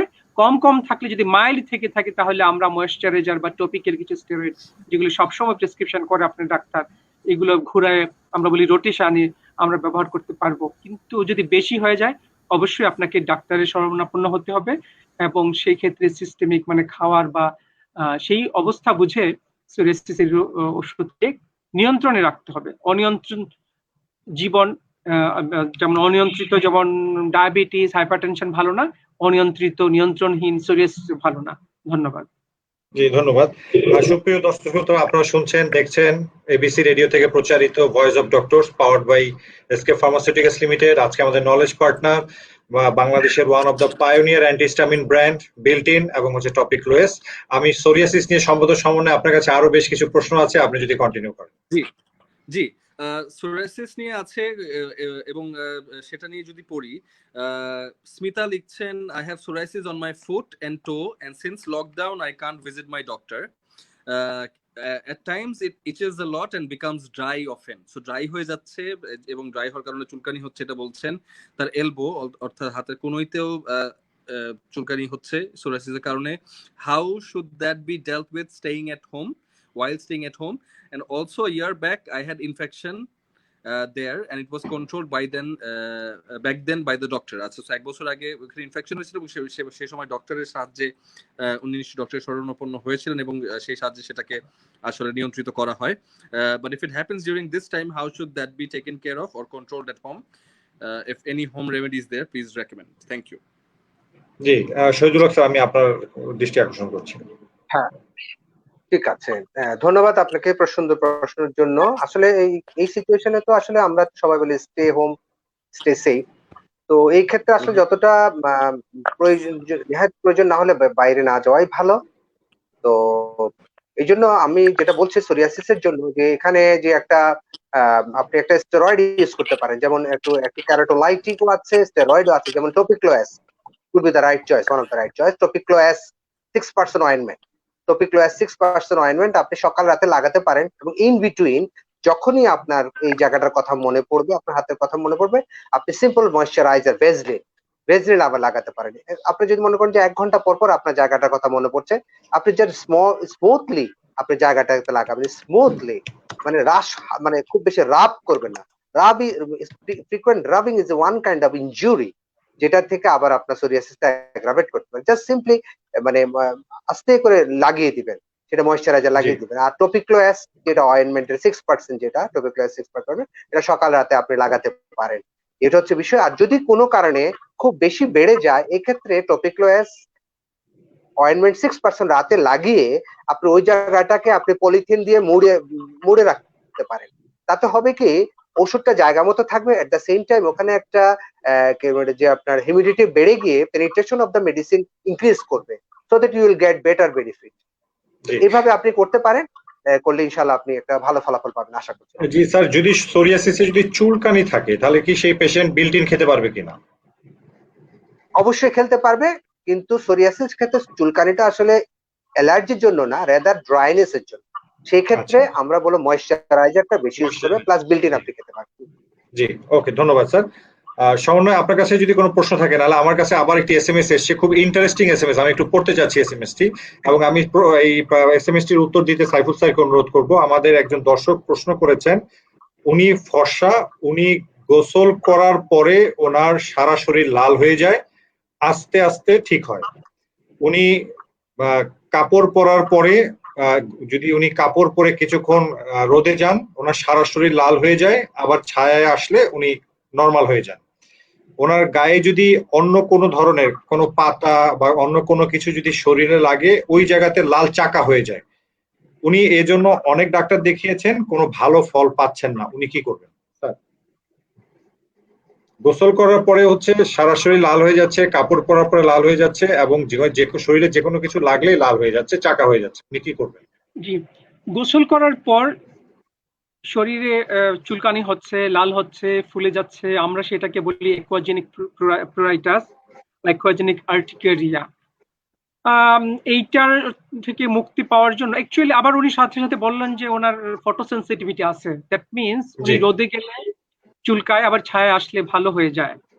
হ্যাঁ, তো এই লক্ষণগুলো তো, এগুলো তো আর্টিকেরিয়ার, এবং এই আর্টিকেরিয়ার পেছনে অনেক রোগ, সিস্টেমিক রোগ থেকে যায়।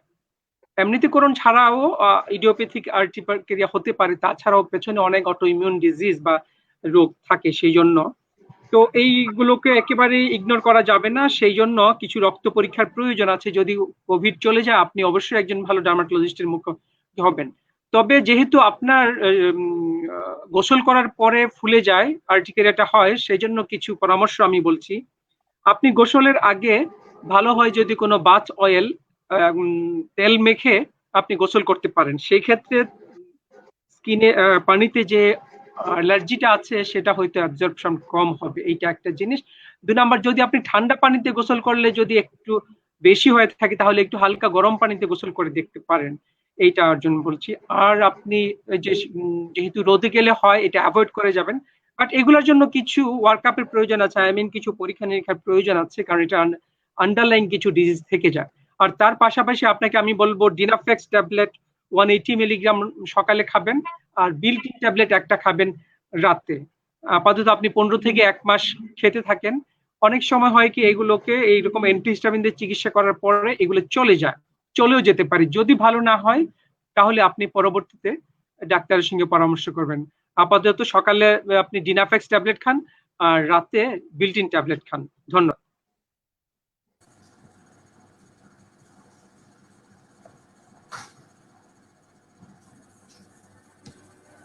মুরাদ ভাই, আপনার মাইকটা মিউট করা। সরি। সুপ্রিয় দর্শক শ্রোতা, আমরা আজকে আমাদের অনুষ্ঠান থেকে একটা জিনিস কিন্তু সবাই বুঝতে পেরেছি, সেটি হচ্ছে যে আমাদের কারো যদি সাধারণ কোনো চুলকানি হয়ে থাকে, বাসায় বসে আমরা কিন্তু সবাই বিল্ট-ইন ওষুধটা খেতে পারি নর্মাল চুলকানির জন্য। বাট অবশ্যই যদি কোনো সিভিয়ার অবস্থা হয়, তাহলে অবশ্যই আমরা আমাদের ডক্টর শরণাপন্ন হবো, এবং অবশ্যই একজন বিশেষজ্ঞ চর্মরোগ বিশেষজ্ঞকে দেখাবো। সমন্বয়, আপনার কাছে মনে হয় আরো বেশ কিছু প্রশ্ন আছে। জি, একেএম শরীফুল ইসলামের দুটো প্রশ্ন আছে দুভাগে। একটা, প্রথমত হচ্ছে how dark circles can be removed. তো এখন তো দেখা যাচ্ছে যে অনেকের রুটিনে সমস্যা হচ্ছে, রাত জাগা হচ্ছে, প্রচুর ডার্ক সার্কেলস চলে আসছে, এবং এই ওয়ার্ক ফ্রম হোমে সবাই এখানে ইউজ টু না, সো দিন নেই রাত নেই আসছে, আমার হয়তো দেখা যাচ্ছে। সো ডার্ক সার্কেলস কিভাবে রিমুভ করা যেতে পারে, একেএম শরীফুল ইসলাম উনি জানতে চাচ্ছেন, এবং পরবর্তীতে এক্সিমা নিয়েও একটা প্রশ্ন করেছেন। তো আগে ডার্ক সার্কেলসটা নিয়ে শুনে আসি, তারপর এক্সিমা। জি, আমি রুবাই আপা আপনাকে বলছি, ডার্ক সার্কেল থেকে কিভাবে আমরা রক্ষা পেতে পারি? ডার্ক সার্কেল আসলে একটা চ্যালেঞ্জিং ব্যাপার। এখন ডার্ক সার্কেল যেটা বললো সমন্বয় খুব সুন্দর হবে যে অ্যাংজাইটির কারণে রাতে ঘুম ঠিক মতো হচ্ছে না। সো অনেকে দেখা যায় যে স্ট্রেস বা অ্যাংজাইটি রিলেটেড বা স্লিপ ডিস্টারবেন্সের জন্য ডার্ক সার্কেল হয়, সেটা একটু ঠিক মতো ঘুমালেই আবার ঠিক হয়ে যায়, সেটা কিন্তু ব্যাপার না। কিন্তু অনেকেরই থাকে যেটা ফ্যামিলিয়াল, দেখা যায় যে ছোটবেলা থেকেই তার চোখের চারপাশে একটা কালো দাগ আছে। এটা আসলে খুব একটা সাকসেসফুল ট্রিটমেন্ট যে আছে আমি তা বলবো না, অনেক আই ক্রিমস আছে, আই ক্রিমস ইউজ করা যেতে পারে, বাট যেটা ফ্যামিলিয়াল ডার্ক সার্কেল এটা আসলে আপনাকে আলটিমেটলি কনসিলার বা মেকআপ দিয়েই থাকতে হবে, এটা কিন্তু কোনো ওষুধের মাধ্যমে সারানো সম্ভব নয়। আর কোনো বাকি যেগুলো বললাম অ্যাংজাইটির কারণে বা আপনার রাতে ঘুম হচ্ছে না, ওটা যদি ঘুমটা একটু ঠিক মতো হয় দেখবেন আপনার ডার্ক সার্কেল এমনিই কমে যাবে। আর আপনাকে পাশাপাশি একটু দেখিয়ে নিতে হবে আপনার চোখের ভিশনে কোনো প্রবলেম আছে কিনা, কোনো চোখের ডক্টরকেও একটু দেখিয়ে নিতে হবে, সেটা এতটুকুই। জি ধন্যবাদ আপা। সমন্বয় জি, এটা রিলেটেড ওই দ্বিতীয় প্রশ্ন ছিল, জি। Basically audience. জি, ওনার হচ্ছে can eczema be controlled with diet? Oh yes, আমার মনে হয় রুবাই আপা আপনি যদি উত্তর করেন, এক্সিমা কি আমরা ডায়েটের মাধ্যমে কন্ট্রোল করতে পারি কিনা? জি, diet is very important in most skin diseases আমি বলবো। কিন্তু দেখা যায় যে পেশেন্টরা যখন আমাদের কাছে আসে খুব কমনলি জিজ্ঞেস করে অন্যান্য অ্যালার্জির সাথেও যে আমি কি খেতে পারবো আর কি খেতে পারবো না। এখন ডিপেন্ড করে যে আপনার কিরকম এক্সিমা, কি ধরনের এক্সিমাতে আপনি সাফার করছেন। আপনার যেমন বাচ্চাদের অনেক সময় অ্যাটোপিক এক্সিমা নামে একটা ডিজিজ হয় বা অ্যাটোপিক ডার্মাটাইটিস। সো সেই ক্ষেত্রে আমরা যেটা বলি যে allergy related to food is very different for each individual. এক একটা মানুষ আমরা এক একটা খাবারে allergic. there is no particular food যেটা আমি বলবো যেটা আপনি খেতেই পারবেন না, এটা আপনার জন্য খারাপ। এমনও দেখা গেছে যে আপনি যেই খাবারগুলো খাচ্ছেন, যেমন মৌলিক খাবারের কথা আমরা বলি, খুব সহজেই আমরা ইলিশ মাছ, হাঁসের ডিম, গরুর মাংসের নাম নিয়ে নিই, বাট নট নেসেসারিলি সবার এটাতে অ্যালার্জি হবে, ঠিক আছে? আবার এমনও দেখা গেছে যে আপনি কোনো রেস্টুরেন্টে খেতে গিয়েছেন, ওই রেস্টুরেন্টে ওরা কোনো খাবারের মধ্যে কোনো ইনগ্রেডিয়েন্ট ইউজ করেছে যেটা আপনি জানেনও না, ওটাতে আপনি অ্যালার্জি, ওটাতে আপনার অ্যালার্জি বেড়ে গেল। সো আপনাকে জানতে হবে যে are you specifically allergic to any food, এটা আপনাকে বের করতে হবে। বাট অ্যালার্জির জন্য যে সব খাবার আমি ছেড়ে দেবো তা কিন্তু নয়। তবে যাদের অ্যাটোপিক এক্সিমা আছে তাদেরকে সাধারণত আমরা যেটা বলি পিওর কাউ মিল্ক, যেটা একেবারেই পিওর কাউ মিল্ক, সেটা একটু অ্যাভয়েড করতে। আদার দ্যান দ্যাট আমার মনে হয় খাবারের কোনো বিধিনিষেধ এক্সিমার মধ্যে নাই, but then again healthy food is always welcome. ভালো স্কিন রাখার জন্য আমাদের সবসময় একটা হেলদি ফুড ইনকর্পোরেট করতে হবে, যে খাবারগুলো আপনার স্কিনের ত্বকের যত্ন নিতে সক্ষম, যেমন ভিটামিন এ যুক্ত খাবার, ভিটামিন ই যুক্ত খাবার, ভিটামিন সি যুক্ত খাবার, গ্রিন লিফি ভেজিটেবলস। তবে একটা জিনিস কি, যেমন সোরিয়াসিসের ক্ষেত্রে আমরা কিন্তু রেড মিট খেতে নিষেধ করি। কেন নিষেধ করি? কারণ রেড মিটের মধ্যে কিছু ফ্যাটি অ্যাসিড আছে যেগুলো আমাদের সোরিয়াটিক পাথওয়েটাকে, সোরিয়াসিসটাকে ট্রিগার করতে পারে। সেই জন্য সোরিয়াসিসের ক্ষেত্রে আমরা রেড মিট খেতে নিষেধ করি। এরকম স্পেসিফিক কিছু কিছু ডিজিজ আমরা বলেই দিই পেশেন্টদেরকে। বাট আপনার এক্সিমার জন্য যে আপনি সব খাবার না খেয়ে বসে থাকবেন তা না, আপনি দেখেন আপনি কোনটাতে অ্যালার্জি, সেটা আপনি আস্তে আস্তে এলিমিনেট করবেন। জি জি ধন্যবাদ। সমন্বয় আমার কাছে খুব ইন্টারেস্টিং একটি প্রশ্ন আছে, আমি প্রশ্নটি না নিয়ে পারছি, আমি প্রশ্নটি সাইফুল স্যারের কাছে করতে চাচ্ছি। স্যার, একনিতে অ্যাজিথ্রোমাইসিন বা জিথ্রক্সের কি কোনো ভূমিকা আছে কিনা, এবং সেই ভূমিকাটা থেকে থাকলে জিথ্রক্স কিভাবে একনিতে কাজ করে যদি স্যার একটু আমাদেরকে বলেন।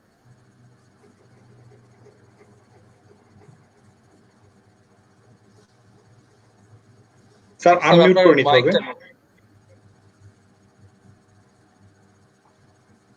এজিথ্রোমাইসিনের অর্থাৎ জিথ্রক্সের পালস থেরাপি আমরা দীর্ঘদিন ধরে দিয়ে আসছি।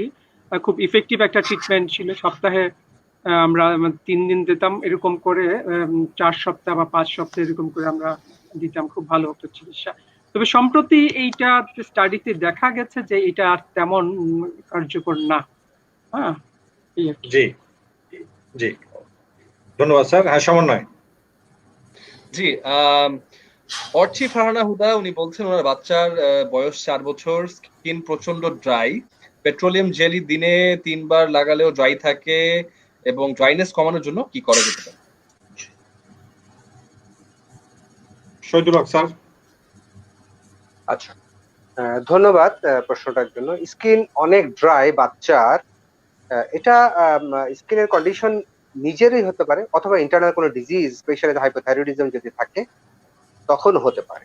এখন হাইপোথাইরয়েডিজমটা একটু আমাদের এক্সক্লুড করে নিতে হবে। এট দ্য সেম টাইম আমাদের যে সমস্ত স্কিন রেমেডি গুলো আছে এগুলো ইউজ করতে হবে। আপনি বলছেন যে 3 বার ময়েশ্চারাইজার লাগান, আপনি 3 বার কেন, আরো বেশি লাগালে আমার মনে হয় ভালো হবে। আপনি 2 ঘন্টা পর পর লাগাতে পারেন। আরেকটা জিনিস যেটা হচ্ছে যে আমাদের দেশের মানুষের যেটা কমন কনসেপশন সেটা স্যাভলন ডেটল সবসময় হাতে পায়ে শরীরে লাগাচ্ছে, কাপড় ধুচ্ছে, দিস আর ইরিটেটিং এজেন্ট। আমার এই ধরনের কোনো যদি ইয়ে থাকে, মানে যদি হ্যাবিট যদি থাকে বা কোনো মানে করার যদি মানে অভ্যাস থাকে, তাহলে স্যাভলন ডেটলটাকে আপনি অ্যাভয়েড করতে পারেন। আর সাবান ব্যবহারের ক্ষেত্রে যেহেতু আপনি বাচ্চার স্কিনটা ড্রাই, সেক্ষেত্রে আপনি খুব বেশি সাবান ব্যবহার না করে কম সাবান ব্যবহার করেন এবং গ্লিসারিন সমৃদ্ধ যে সমস্ত সাবানগুলো আছে আপনি সেগুলো ব্যবহার করতে পারেন। এবং আমার মনে হয় পুরো বডিতে সাবান ইউজ না করে বডি ফোল্ড গুলো যেগুলো আছে ওখানে অল্প করে একটু সাবান লাগাতে, কারণ বাচ্চারা তো অত বেশি সোয়েটিং হয় না, সুতরাং একটু অ্যাভয়েড করা যেতে পারে। তবে যাই করেন আমি বলবো যেটা ময়শ্চারাইজার এন্ড ময়শ্চারাইজার 3 বার ইজ নট সাফিসিয়েন্ট। আমার মনে হয় আরো বেশি লাগালে মনে হয় বাচ্চা ঠিক হয়ে যাবে। আর একটা হোপফুল কন্ডিশন সেটা হচ্ছে যে বাচ্চা যত গ্রো আপ হবে তত এই কন্ডিশনটা ইমপ্রুভ করবে। সুতরাং I think you can be hopeful. ধন্যবাদ। জি ধন্যবাদ স্যার। সমন্বয়। ধন্যবাদ। শেখ ফরিদ বলছেন nice program, Nurul Islam excellent program, Ritu তাই বলছেন এক্সেলেন্ট প্রোগ্রাম। সবাইকে ধন্যবাদ আপনারা আমাদের সাথে থাকবার জন্য। Voice of doctors powered by SK pharmaceuticals চলছে এবিসি রেডিওর ফেসবুক পেজে লাইভ সম্প্রচার আপনারা দেখতে পাচ্ছেন ফেসবুক লাইভের মাধ্যমে। সমন্বয়ে আছি ডক্টর মোহাম্মদ মুরাদ হোসেন আছেন এবং 3জন বিশেষজ্ঞ ডক্টর আমাদের সাথে আছে, ডক্টর রুবাই আলী, ডক্টর মোহাম্মদ শফিকুল হক, শহীদুল হক, দুঃখিত আবার বলছি, ডক্টর মোহাম্মদ আবুজার জাফর মোহাম্মদ শহীদুল হক এবং ডক্টর মোহাম্মদ সাইফুল ইসলাম ভুইয়া। মীর আশিয়া জামান লিখেছেন, উনি বলছেন if someone is prescribed with Facet BT, Topiclo S and betamethasone plus calcipotriol, excuse me, I'm really very sorry, I'm not accustomed to medical terms, but আমি চেষ্টা করছি, for a certain period of time for dry eczema, and the condition improved, but after almost 1 year it came back at same place. So my question is if the patient could follow the previous prescription or not. She is a female patient, age. G Saiful Islam sir যদি বলেন। I am sure যে ওষুধগুলোর কথা বলেছেন সবগুলো একসাথে use করা হয় নাই, বিভিন্ন সময় বিভিন্ন ইউজ করা হয়েছে ওভার দ্য ইয়ার মেবি, কারণ স্টেরয়েড আছে এখানে কয়েক ধরনের। এখন আমরা সিভিয়ারিটি অনুযায়ী তো আমরা স্টেরয়েড ইউজ করি, হয়তো কখন খুব মাইল্ড ছিল তখন প্যাসিভ বিটি দিয়েছে, কখনো একটু বেশি ছিল টপিক্লো এস দিয়েছে, হ্যাঁ, সুতরাং বিটামেথাসন দিয়েছে, হ্যাঁ, এক একটা সময় এক একটা দিবে, এটাই স্বাভাবিক। আর কি যেন জানতে ভুলে গেছে কি ছিল আর সমন্বয়। আমরা যদি এসএমএসটা আবার একটু দেখাই। জি জি সেম প্রেসক্রিপশনটা কি ফলো করবে কিনা, পেশেন্টের বয়স 30 এর মতো এবং যা দেওয়া হয়েছিল সেটা উনি বলছেন কন্ডিশনটা ইমপ্রুভ করেছিল বাট 1 বছর পরে আবার রিকার করেছে, এখন উনি সেম প্রেসক্রিপশনটা ফলো করবেন কিনা স্যার? আচ্ছা, ইটস নট গুড আইডিয়া যে আপনি 1 বছর আগে দেখাইছেন তারপরে 1 বছর আগে প্রেসক্রিপশনটা আবার আপনি রিপিট করতে চাচ্ছেন। এটা বিশেষ করে যদি সোরিয়াসিস হয়ে থাকে তাহলে তো নাই। তবে যেহেতু এখন কোভিড টাইম চলছে, তাহলে আপনি এই ওষুধগুলোর যে কোনো একটা, হয়তো টপিক্লো এস যদি খুব বেশি হয়ে থাকে টপিক্লো এস 15 দিন ইউজ করবেন, 15 দিন পরে বন্ধ করে দিবেন, 7 দিন গ্যাপ দিবেন, পরবর্তীতে তার অন্য একটা ইউজ করবেন। যদি কমে যায় তাহলে আপনি ফ্যাসিড বিটি দিবেন, মাঝামাঝি থাকলে বেটামেথাসন দিবেন। অর্থাৎ আপনি চেঞ্জ করে করে বিভিন্ন সময় ইউজ করতে পারেন, কিন্তু অবশ্যই ডাক্তারের পরামর্শ সহ। এখন যেহেতু কোভিড-19 চলছে, এখন আপনি এভাবে ব্যবহার করতে পারেন, কিন্তু অবশ্যই সবগুলো একসাথে না। ধন্যবাদ। জি ধন্যবাদ। সমন্বয় আমরা মনে হয় অনুষ্ঠান একদম শেষ পর্যায়ে চলে এসেছি। আপনার কাছে যদি ছোট করে ছোট করে আমরা উত্তর নিয়ে নিব এখন। জি জি একদম ছোট ছোট করে যতটুকু প্রিসাইজ নেওয়া সম্ভব। মাহিনুর ফাইরুজ বলছেন আর pregnant women at high risk of developing melasma, what are its treatment options, please suggest. Shahidul Haque sir. Melasma is challenging, definitely challenging. আমি তো মনে করি মেলাজমার চিকিৎসা যদি কেউ পার্মানেন্টলি আবিষ্কার করতে পারে, he or she can get Nobel prize in medical science. Absolutely. তবে একটা জিনিস কি, আসলে প্রেগন্যান্সি রিলেটেড মেলাজমা গুলো ফরচুনেটলি প্রেগন্যান্সি হওয়ার পরে, ডেলিভারি হওয়ার পরে, বাচ্চা বড় হওয়ার পরে আস্তে আস্তে চলে যায়। তবে সেক্ষেত্রে একটু ওয়েট করতে হবে, at the same time sunscreen use করতে হবে, ময়শ্চারাইজার ইউজ করতে হবে এবং ডাক্তারের পরামর্শ নিয়ে, কোভিড চলে গেলে অবশ্যই একটা ভালো ডাক্তারের পরামর্শ নিয়ে, যে ডাক্তার সাহেব যেটা পরামর্শ দিবেন সেটা ব্যবহার করা ভালো। কারণ আমি যেটা মনে করি personally, it is better not to treat rather than maltreat. সেজন্য একজন, আমি মনে করি যদি যেহেতু মেলাজমা কোনো লাইফ থ্রেটেনিং ডিজিজ না, এই জন্য আপনি একটু ওয়েট করেন, কোভিডটা চলে গেলে একজন ভালো ডাক্তারের চিকিৎসা নেন, তাহলে আপনি মনে হয় এটা থেকে যতটুকু সম্ভব রেমেডি পাবেন। ধন্যবাদ। জি ধন্যবাদ। ওকে, তুষার শুভ্র, বেটামেথসন কতদিন ব্যবহার করা যায়? রুবাই আপা। আমি শুরুতেই বোধহয় বলেছিলাম যে বেটামেথসন আমাদের জাতীয় মলম হয়ে গেছে। আমরা যে কোনো প্রবলেমে কিন্তু বেটামেথসনটা ইউজ করা পছন্দ করি, বাট এটা কিন্তু খুব সাবধান হতে হবে। আপনার এক্সিমা থাকলে আপনি এটা অবশ্যই ব্যবহার করতে পারেন, সোরিয়াসিস থাকলে ব্যবহার করতে পারেন, বা যেটা আমার ভাইয়া বললো যে not more than 21 days at a stretch, এটা অবশ্যই আপনাকে গ্যাপ দিয়ে দিয়ে ব্যবহার করতে পারবেন যদি আপনার ইন্ডিকেশন থাকে। বাট এটা আপনি অন্যান্য কোনো স্কিন ডিজিজে কিন্তু আপনি না দেখিয়ে ব্যবহার করতে পারবেন না। এটা কিন্তু একটা হোম ইউজ মেডিসিন না, এটা অবশ্যই স্পেসিফিক এটার ইয়া থাকতে হবে, ইন্ডিকেশন। জি ধন্যবাদ। ধন্যবাদ। সমন্বয়। আচ্ছা, মাহবুবুর রহমান জানতে চাচ্ছেন সারা শরীর চুলকায় এবং শরীর বিভিন্ন জায়গায় মুখ, ঠোঁট, কোমরের নিচের অংশ ফুলে লাল হয়ে যায়, এক্ষেত্রে বিল্ট-ইন খেলে ভালো হয় কিনা? হয়ে যায়, কিন্তু না খেলে অবস্থা আরো খারাপ হয়ে যায়। সাইফুল স্যার। জি, এই ক্ষেত্রে বিল্ট-ইন খাবেন। আমি যে কথা বলছিলাম ওই আর্টিকেরিয়া, এটা হ্যাঁ বিল্ট-ইন খেতে পারেন। রাতে সকালে একটা ডিনাফেক্স ট্যাবলেট 180 মিলিগ্রাম খাবেন, 1 মাস খেয়ে দেখেন, আশা করি ভালো হবে। রিলেটেড একটা প্রশ্ন আছে, আনোয়ার হোসেনের, যে ঠিক আছে অ্যালার্জিক কন্ডিশনে বিল্ট-ইন 20 ওয়ান্স ডেইলি নিচ্ছেন, রেজাল্ট ইজ গুড, বাট কতদিন কন্টিনিউ করবেন? হ্যাঁ, আপনি 1 মাস থেকে 6 মাস পর্যন্ত খেতে পারেন, কিন্তু অবশ্যই এই যে কন্ডিশনটা আমি বলেছি যে এটা আর্টিকেরিয়ার আন্ডারলাইং অনেক কন্ডিশন থাকে এবং সেগুলো জানা বোঝা এবং বের করার বিষয় আছে। তো সেই জন্য একজন ডাক্তারের কাছে গেলে আমরা হয়তো কিছু পরীক্ষা করে আন্ডারলাইন যে ডিজিজগুলো আছে সেগুলোও আমরা হয়তো দেখতে পারবো, এবং আমরা ফিজিক্যাল এক্সামিনেশন করলে আমাদের চোখে হয়তো সেগুলো লাগতে পারে, কারণ আর্টিকেরিয়া হয়তো এটা এমনিতে ঘটে নাই, পেছনে কারণ থাকতে পারে। ধন্যবাদ। Galib Nakib Rahman started to feel discomfort in the form of a hard lump on the sole of my left foot. Ignoring it for a month or so, the discomfort slowly turned to a pain, and I consulted a doctor who suggested me Kerosol 12% salicylic acid.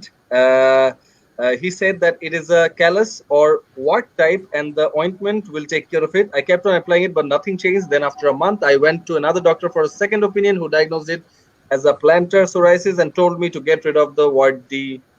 So Sajib sir, আমার মনে হয় খুবই complicated একটা situation. জি, আপনি যদি বলেন। ধন্যবাদ। এখানে বিষয়টা হচ্ছে যে আপনি কয়েকজন ডাক্তার দেখিয়েছেন, বিভিন্ন ডাক্তার বিভিন্ন রকম ডায়াগনোসিস করেছে।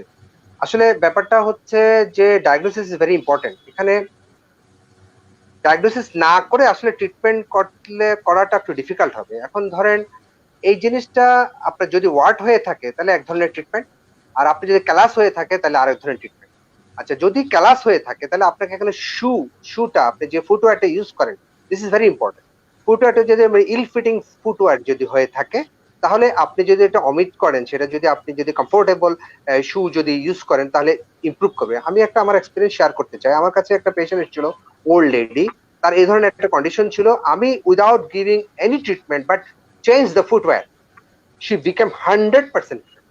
তো সুতরাং সেটা আপনাকে বুঝতে হবে যদি সেটা হয়ে থাকে। আর ওয়ার্ড যদি হয়ে থাকে, ওয়ার্ডের ইদানিং অনেকগুলো ট্রিটমেন্ট আছে, ক্রায়ো করতে পারেন, ইলেকট্রোকটারি, মাইল্ড ইলেকট্রোকটারি উইথ এক্সপেরিয়েন্সড হ্যান্ড, তাহলে আপনি ইমপ্রুভ করতে পারেন। তবে বেসিক্যালি আসলে আপনি যেহেতু করছেন, দুজন ডাক্তার দেখেছেন, আমি উইথ ডিউ রেসপেক্ট, দুজন দুই রকম কথা বলছেন, সামওয়ান মে বি রং। তো এখন আপনি you can take a third opinion. So উনি যেটা বলে একদম কোয়ালিফাইড ডক্টর দেখিয়ে আপনি একজন ডিসিশন নিলে মনে ভালো হবে, কারণ ডায়াগনোসিস ইজ ইম্পর্টেন্ট। কারণ ডায়াগনোসিসের উপর নির্ভর করে আপনার ট্রিটমেন্ট ভ্যারি করবে, কিন্তু একদম ডিফারেন্ট হয়ে যাবে। সো আমার মনে you can take a third opinion from a specialist doctor. জি জি, ধন্যবাদ স্যার। সমন্বয়। জি মুরাদ ভাই, আমরা শেষ প্রান্তে আছি, কিন্তু বেশ কিছু কোশ্চেন আছে, আমি ছোট ছোট করে 3-4টা একটু জাস্ট চটপট নেওয়ার চেষ্টা করছি। এখানে জানতে চাচ্ছেন অনিরুদ্ধ সাহা, উনি বলছেন ওনার মেয়ের বয়স 15 বছর রানিং এবং her skin is folding area like elbow, finger joints become blackish. Her skin is dry also. What is the treatment? Rubai আপা। ধন্যবাদ। ওনার জানতে হবে ওনার বাচ্চার ওবেসিটি আছে কিনা, ওভারওয়েট কিনা বাচ্চা। ঠিক আছে, উনি কন্ডিশনটার কথা বলছেন যে বডি ফোল্ড গুলো কালো হয়ে যাচ্ছে, এটাকে আমরা বলি অ্যাকান্থোসিস। সো এটা ইউজুয়ালি ওবেসিটি থাকলে হয়। ফ্যামিলিতে যদি এটা থাকে ফ্যামিলিয়াল হতে পারে এবং কিছু হরমোনাল ডেফিসিয়েন্সির জন্য হতে পারে, সো আমি বলবো অবশ্যই থাইরয়েড হরমোনটা চেক করে দিতে হবে। জি ধন্যবাদ সমন্বয়। জি, ডক্টর মোহাম্মদ মিজানুর রহমান জানতে চাচ্ছেন ট্রাইমেসিনোলিন অ্যাসিটোনাইড, পৃথিবী ভাই যদি আমরা মেসেজটা দেখাতে পারি তাহলে বেটার হয়। ইনজেকশন ইনডিউস স্কিন হোয়াইটেনিং এর চিকিৎসায় কিছু ইউজ করতে হবে কিনা প্লিজ জানাবেন। সাইফুল স্যার। না, হ্যাঁ আচ্ছা বুঝতে পারছি, এটা হচ্ছে লিউকোডার্মা G2 ইনজেকশন ট্রান্সলন, এত কিছু ইউজ করতে হবে না, এটা নিজে নিজে এটা যতটা ফিরে আসে আর কি, কিছু ইউজ করতে হবে। জি জি ওকে, এবং আমি পার্সোনালি যদি একটু আসলে ইয়েটা জানতে চাই, প্রনাউন্সিয়েশনটা অফ দিস, যেটা আপনাদের সাথে পেয়েছি সেটাও শিখে নিই। ট্রামসিনোলন।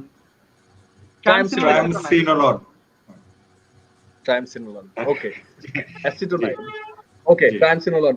ওকে, আর এছাড়া অর্চি ফারহানা হুদা উনি বলছেন ডায়াবেটিক রোগীদের কাটা ছেঁড়া হলে ক্ষত দ্রুত সরানোর জন্য কোন মলম ব্যবহার করা উচিত, করলে কোনটি ব্যবহার করা উচিত, আগে উচিত হবে কিনা এবং করলে কোনটি ব্যবহার করা? জি জি শহীদুল হক স্যার, ডায়াবেটিস রোগীদের কাটা ছেঁড়া যদি কোনো মলম আমরা ইউজ করতে চাই। ধন্যবাদ। ডায়াবেটিসের হিলিংটা নির্ভর করছে good control of diabetes. Diabetes যদি ভালো থাকে, নর্মাল পেশেন্টরা যেভাবে হিলিং হবে আপনারা তাই হবে। তবে আমরা সাধারণত এই ধরনের যদি খুব ডিপ না হয় ইনজুরিটা, তাহলে আমরা বলবো যে ব্যাকট্রোসিন জাতীয় মানে মিউপিরোসিন 2% এটা ইউজ করা যেতে পারে। এট দ্য সেম টাইম যদি আরো বেশি ইনজুরি হয়, যদি আপনার গ্যাপটা অনেক বেশি হয়, সেক্ষেত্রে সার্জিক্যাল ওপিনিয়ন নিয়ে সেটাকে স্টিচিং করা লাগতে পারে। আর সিম্পলি অ্যাব্রেশন যদি হয় তাহলে আপনি হাইজিনটা মেনটেন করেন, গুড কন্ট্রোল অফ ডায়াবেটিস করেন, এবং এট দ্য সেম টাইম আপনি mupirocin 2% twice daily 7 to 10 days আপনি ইউজ করতে পারেন। জি ধন্যবাদ।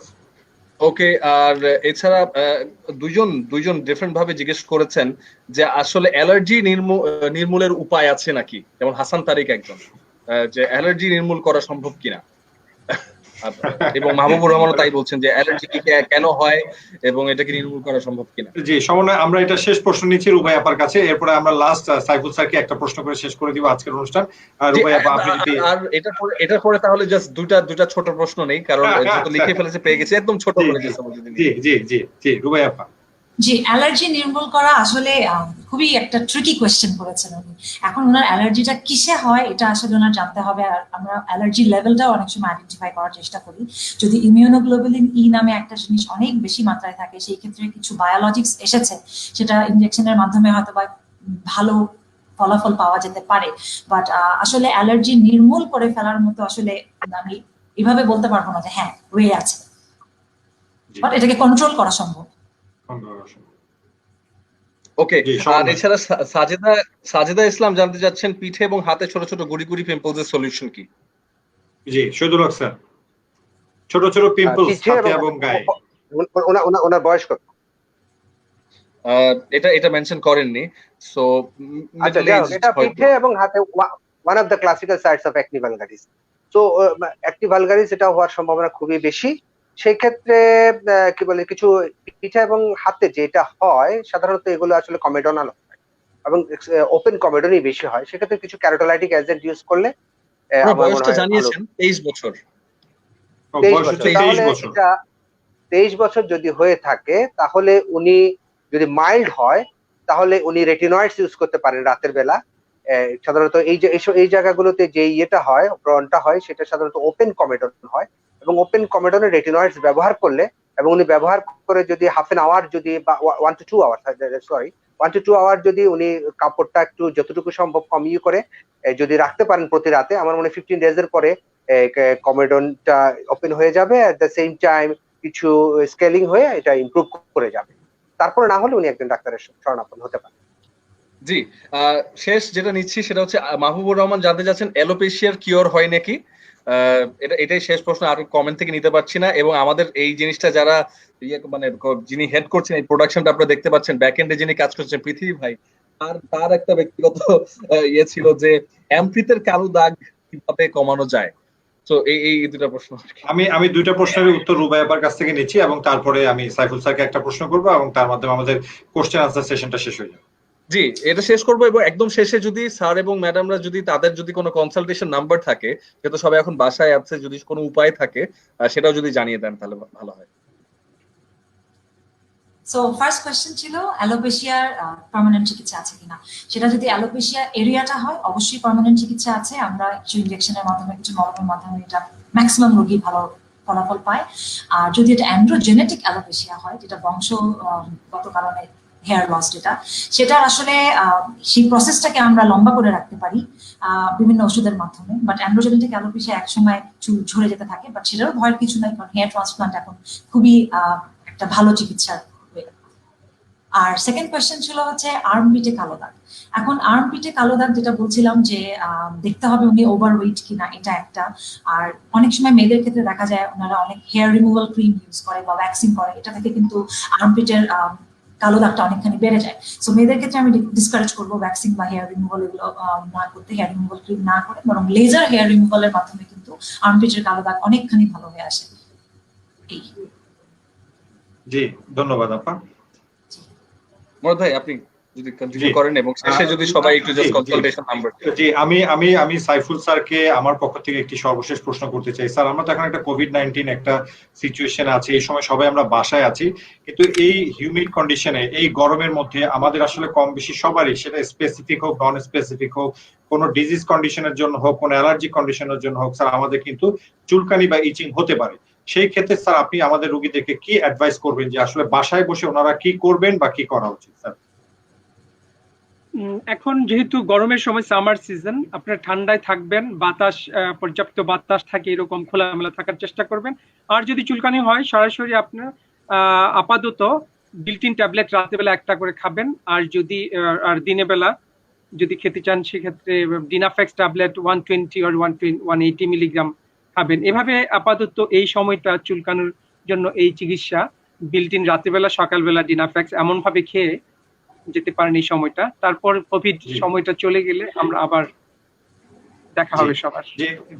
জি স্যার, আমি এবার আপনাদের তিনজনকে অনুরোধ করব যে আপনারা যদি এই কোভিড-19 সিচুয়েশন আমাদের বাংলাদেশের রোগী যারা আছেন তাদের কোনো ডার্মাটোলজিক্যাল প্রবলেমের জন্য যদি আপনাদের সাথে যোগাযোগ করতে চায়, তাহলে সেটা যেমন অলরেডি সাইফুল স্যার আমাদেরকে নাম্বার দিয়ে দিয়েছেন, আমি সাইফুল স্যারের নাম্বারটি অলরেডি বলে দিচ্ছি। দর্শক শ্রোতা, আপনারা চাইলে লিখে নিতে পারেন। আপনারা স্যারের এই নাম্বার, আপনারা টেলিমেডিসিন নিতে পারেন। স্যারের নাম্বারটি হচ্ছে 01720461019। আমি আবার বলছি 01720461019। আমি শহীদুল হক স্যার আপনাকে অনুরোধ করছি, স্যার আপনার যদি কোনো টেলিমেডিসিন নাম্বার থাকে তাহলে আমাদের দর্শক শ্রোতাদেরকে আপনি বলে দিন। আমার নাম্বার যেটা, আমার যে পার্সোনাল নাম্বার যেটা, ওটা 01711170615। স্যার আরেকবার যদি রিপিট করেন দর্শক শ্রোতাদের জন্য। 01701170615। জি, রুবাই আপনি যদি কিছু বলতে চান।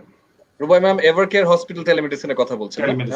হ্যাঁ, যারা আপনারা আমাদের ডক্টর রুবাই আলী ওনার সাথে যোগাযোগ করতে চান, তারা এভারকেয়ার হসপিটাল টেলিমেডিসিন নাম্বারে ফোন করলে ওনাকে পাবেন। তো আমার এন্ড থেকে সমন্বয় আমি ক্লোজ করতে চাচ্ছি। তো ক্লোজ করার আগে আমি আমাদের আজকের তিনজন অতিথিকে আমাদের অন্তঃস্থল থেকে ধন্যবাদ ও কৃতজ্ঞতা জানাচ্ছি এসকে ফার্মাসিউটিক্যালস লিমিটেডের পক্ষ থেকে এবং আমার পক্ষ থেকে, এবং আশা করছি ভবিষ্যতে অবশ্যই আমাদের নতুন কোনো পর্বে, নতুন কোনো অনুষ্ঠানে আমরা এই তিনজনকে আবারও পাবো একসাথে। এবং আমি দর্শক শ্রোতাদেরকে বলছি, যারা এতক্ষণ ধৈর্য ধরে আমাদের অনুষ্ঠান দেখলেন, শুনলেন, আপনারা ঘরে থাকুন, নিরাপদে থাকুন, এবং যদি আপনাদের এই ধরনের অ্যালার্জি জনিত কোনো সমস্যা হয় তাহলে অবশ্যই বাসায় বসে আপনারা বিল্ট-ইন নামক ওষুধটি খেতে পারেন। কিন্তু অবশ্যই মনে রাখতে হবে, যদি বড় কোনো সমস্যা হয় অবশ্যই আমরা একজন ডার্মাটোলজিস্টের পরামর্শ নিব এবং সেই পরামর্শ অনুযায়ী ওষুধ খাবো। আপনাদের সবাইকে বিল্ট-ইন এবং টপিক রয়েছে পক্ষ থেকে অসংখ্য ধন্যবাদ ও শুভেচ্ছা। সমন্বয়। জি মুরাদ ভাই অনেক ধন্যবাদ। সকল ডক্টরকে অনেক ধন্যবাদ যারা আজকে স্পেশালিস্ট হিসেবে আমাদের শোতে আজকে এসেছেন। Voice of doctors powered by SK pharmaceuticals. So Saiful স্যারকে অনেক ধন্যবাদ, শহীদুল স্যারকে অনেক ধন্যবাদ, রুবাইয়া ম্যামকে অনেক ধন্যবাদ, আপনাদের সবাইকে অনেক ধন্যবাদ। আশা করি আপনাদের প্রিয়জনেরাও ভালো আছেন এবং বাসায় সবাই সুস্থ আছেন। যারা দেখছেন, যারা দেখেছেন তাদেরকে ধন্যবাদ। এসকে ফার্মাসিউটিক্যালসকে স্পেশাল থ্যাংক ইউ। এবং সেই সাথে সবাইকে জানিয়ে রাখি যে আগামীকালকে কিন্তু আমরা আবারও হাজির হচ্ছি একই সময় একই ঠিকানায়, অর্থাৎ এবিসি রেডিও ফেসবুক পেজে, ফেসবুক লাইভের মাধ্যমে আমরা আবারও হাজির হয়ে যাব। কারণ ভয়েস অফ ডক্টরস কালকেও থাকছে, powered by SK pharmaceuticals of course. এবং কালকে আপনাদের জন্য নির্দিষ্ট কিছু চেস্ট স্পেশালিস্ট ডক্টরস থাকছেন। সো আপনাদের যদি বুকের কোনো সমস্যা থাকে সেই রিলেটেড সমস্যাগুলো নিয়ে সেই প্রশ্ন করবার জন্য অবশ্যই প্রিপেয়ার থাকবেন, তৈরি থাকবেন, প্রস্তুত থাকবেন। বিকেল 4টায় আমরা হাজির হয়ে যাবো এবিসি রেডিও ফেসবুক পেজে। আনটিল দেন সবাইকে আবারও অনুরোধ জানাবো, আমরা দেখেছি নিউজে দেখছি এবং সব জায়গায় দেখছি যে পথঘাটে বেশ ভিড় জমজমাট হয়েছে। একান্ত খুবই প্রয়োজনীয় কাজ না থাকলে ব্যক্তিগতভাবে এবং এবিসির পক্ষ থেকে, এসকেএফ এর পক্ষ থেকে অনুরোধ জানাচ্ছি যে একান্তই প্রয়োজন না থাকলে প্লিজ বাসা থেকে বের হবেন না। নিজের নিরাপত্তা প্রথম, নিজের পরিবারের নিরাপত্তার একটা বিষয় আছে, এই দায়িত্বটা নিতে হবে এবং সেটা নিতে পারলে আসলে বৃহত্তর স্বার্থে দেশের দায়িত্বটাও আমরা নিতে পারবো, সেটা মাথায় রাখা উচিত। ভালো থাকবেন, সবার জন্য অনেক অনেক দোয়া রইলো, সুস্থ থাকবেন এবং এবিসি রেডিওর সঙ্গে থাকবেন। আজকের মতো দিন, আল্লাহ হাফিজ। আল্লাহ হাফেজ।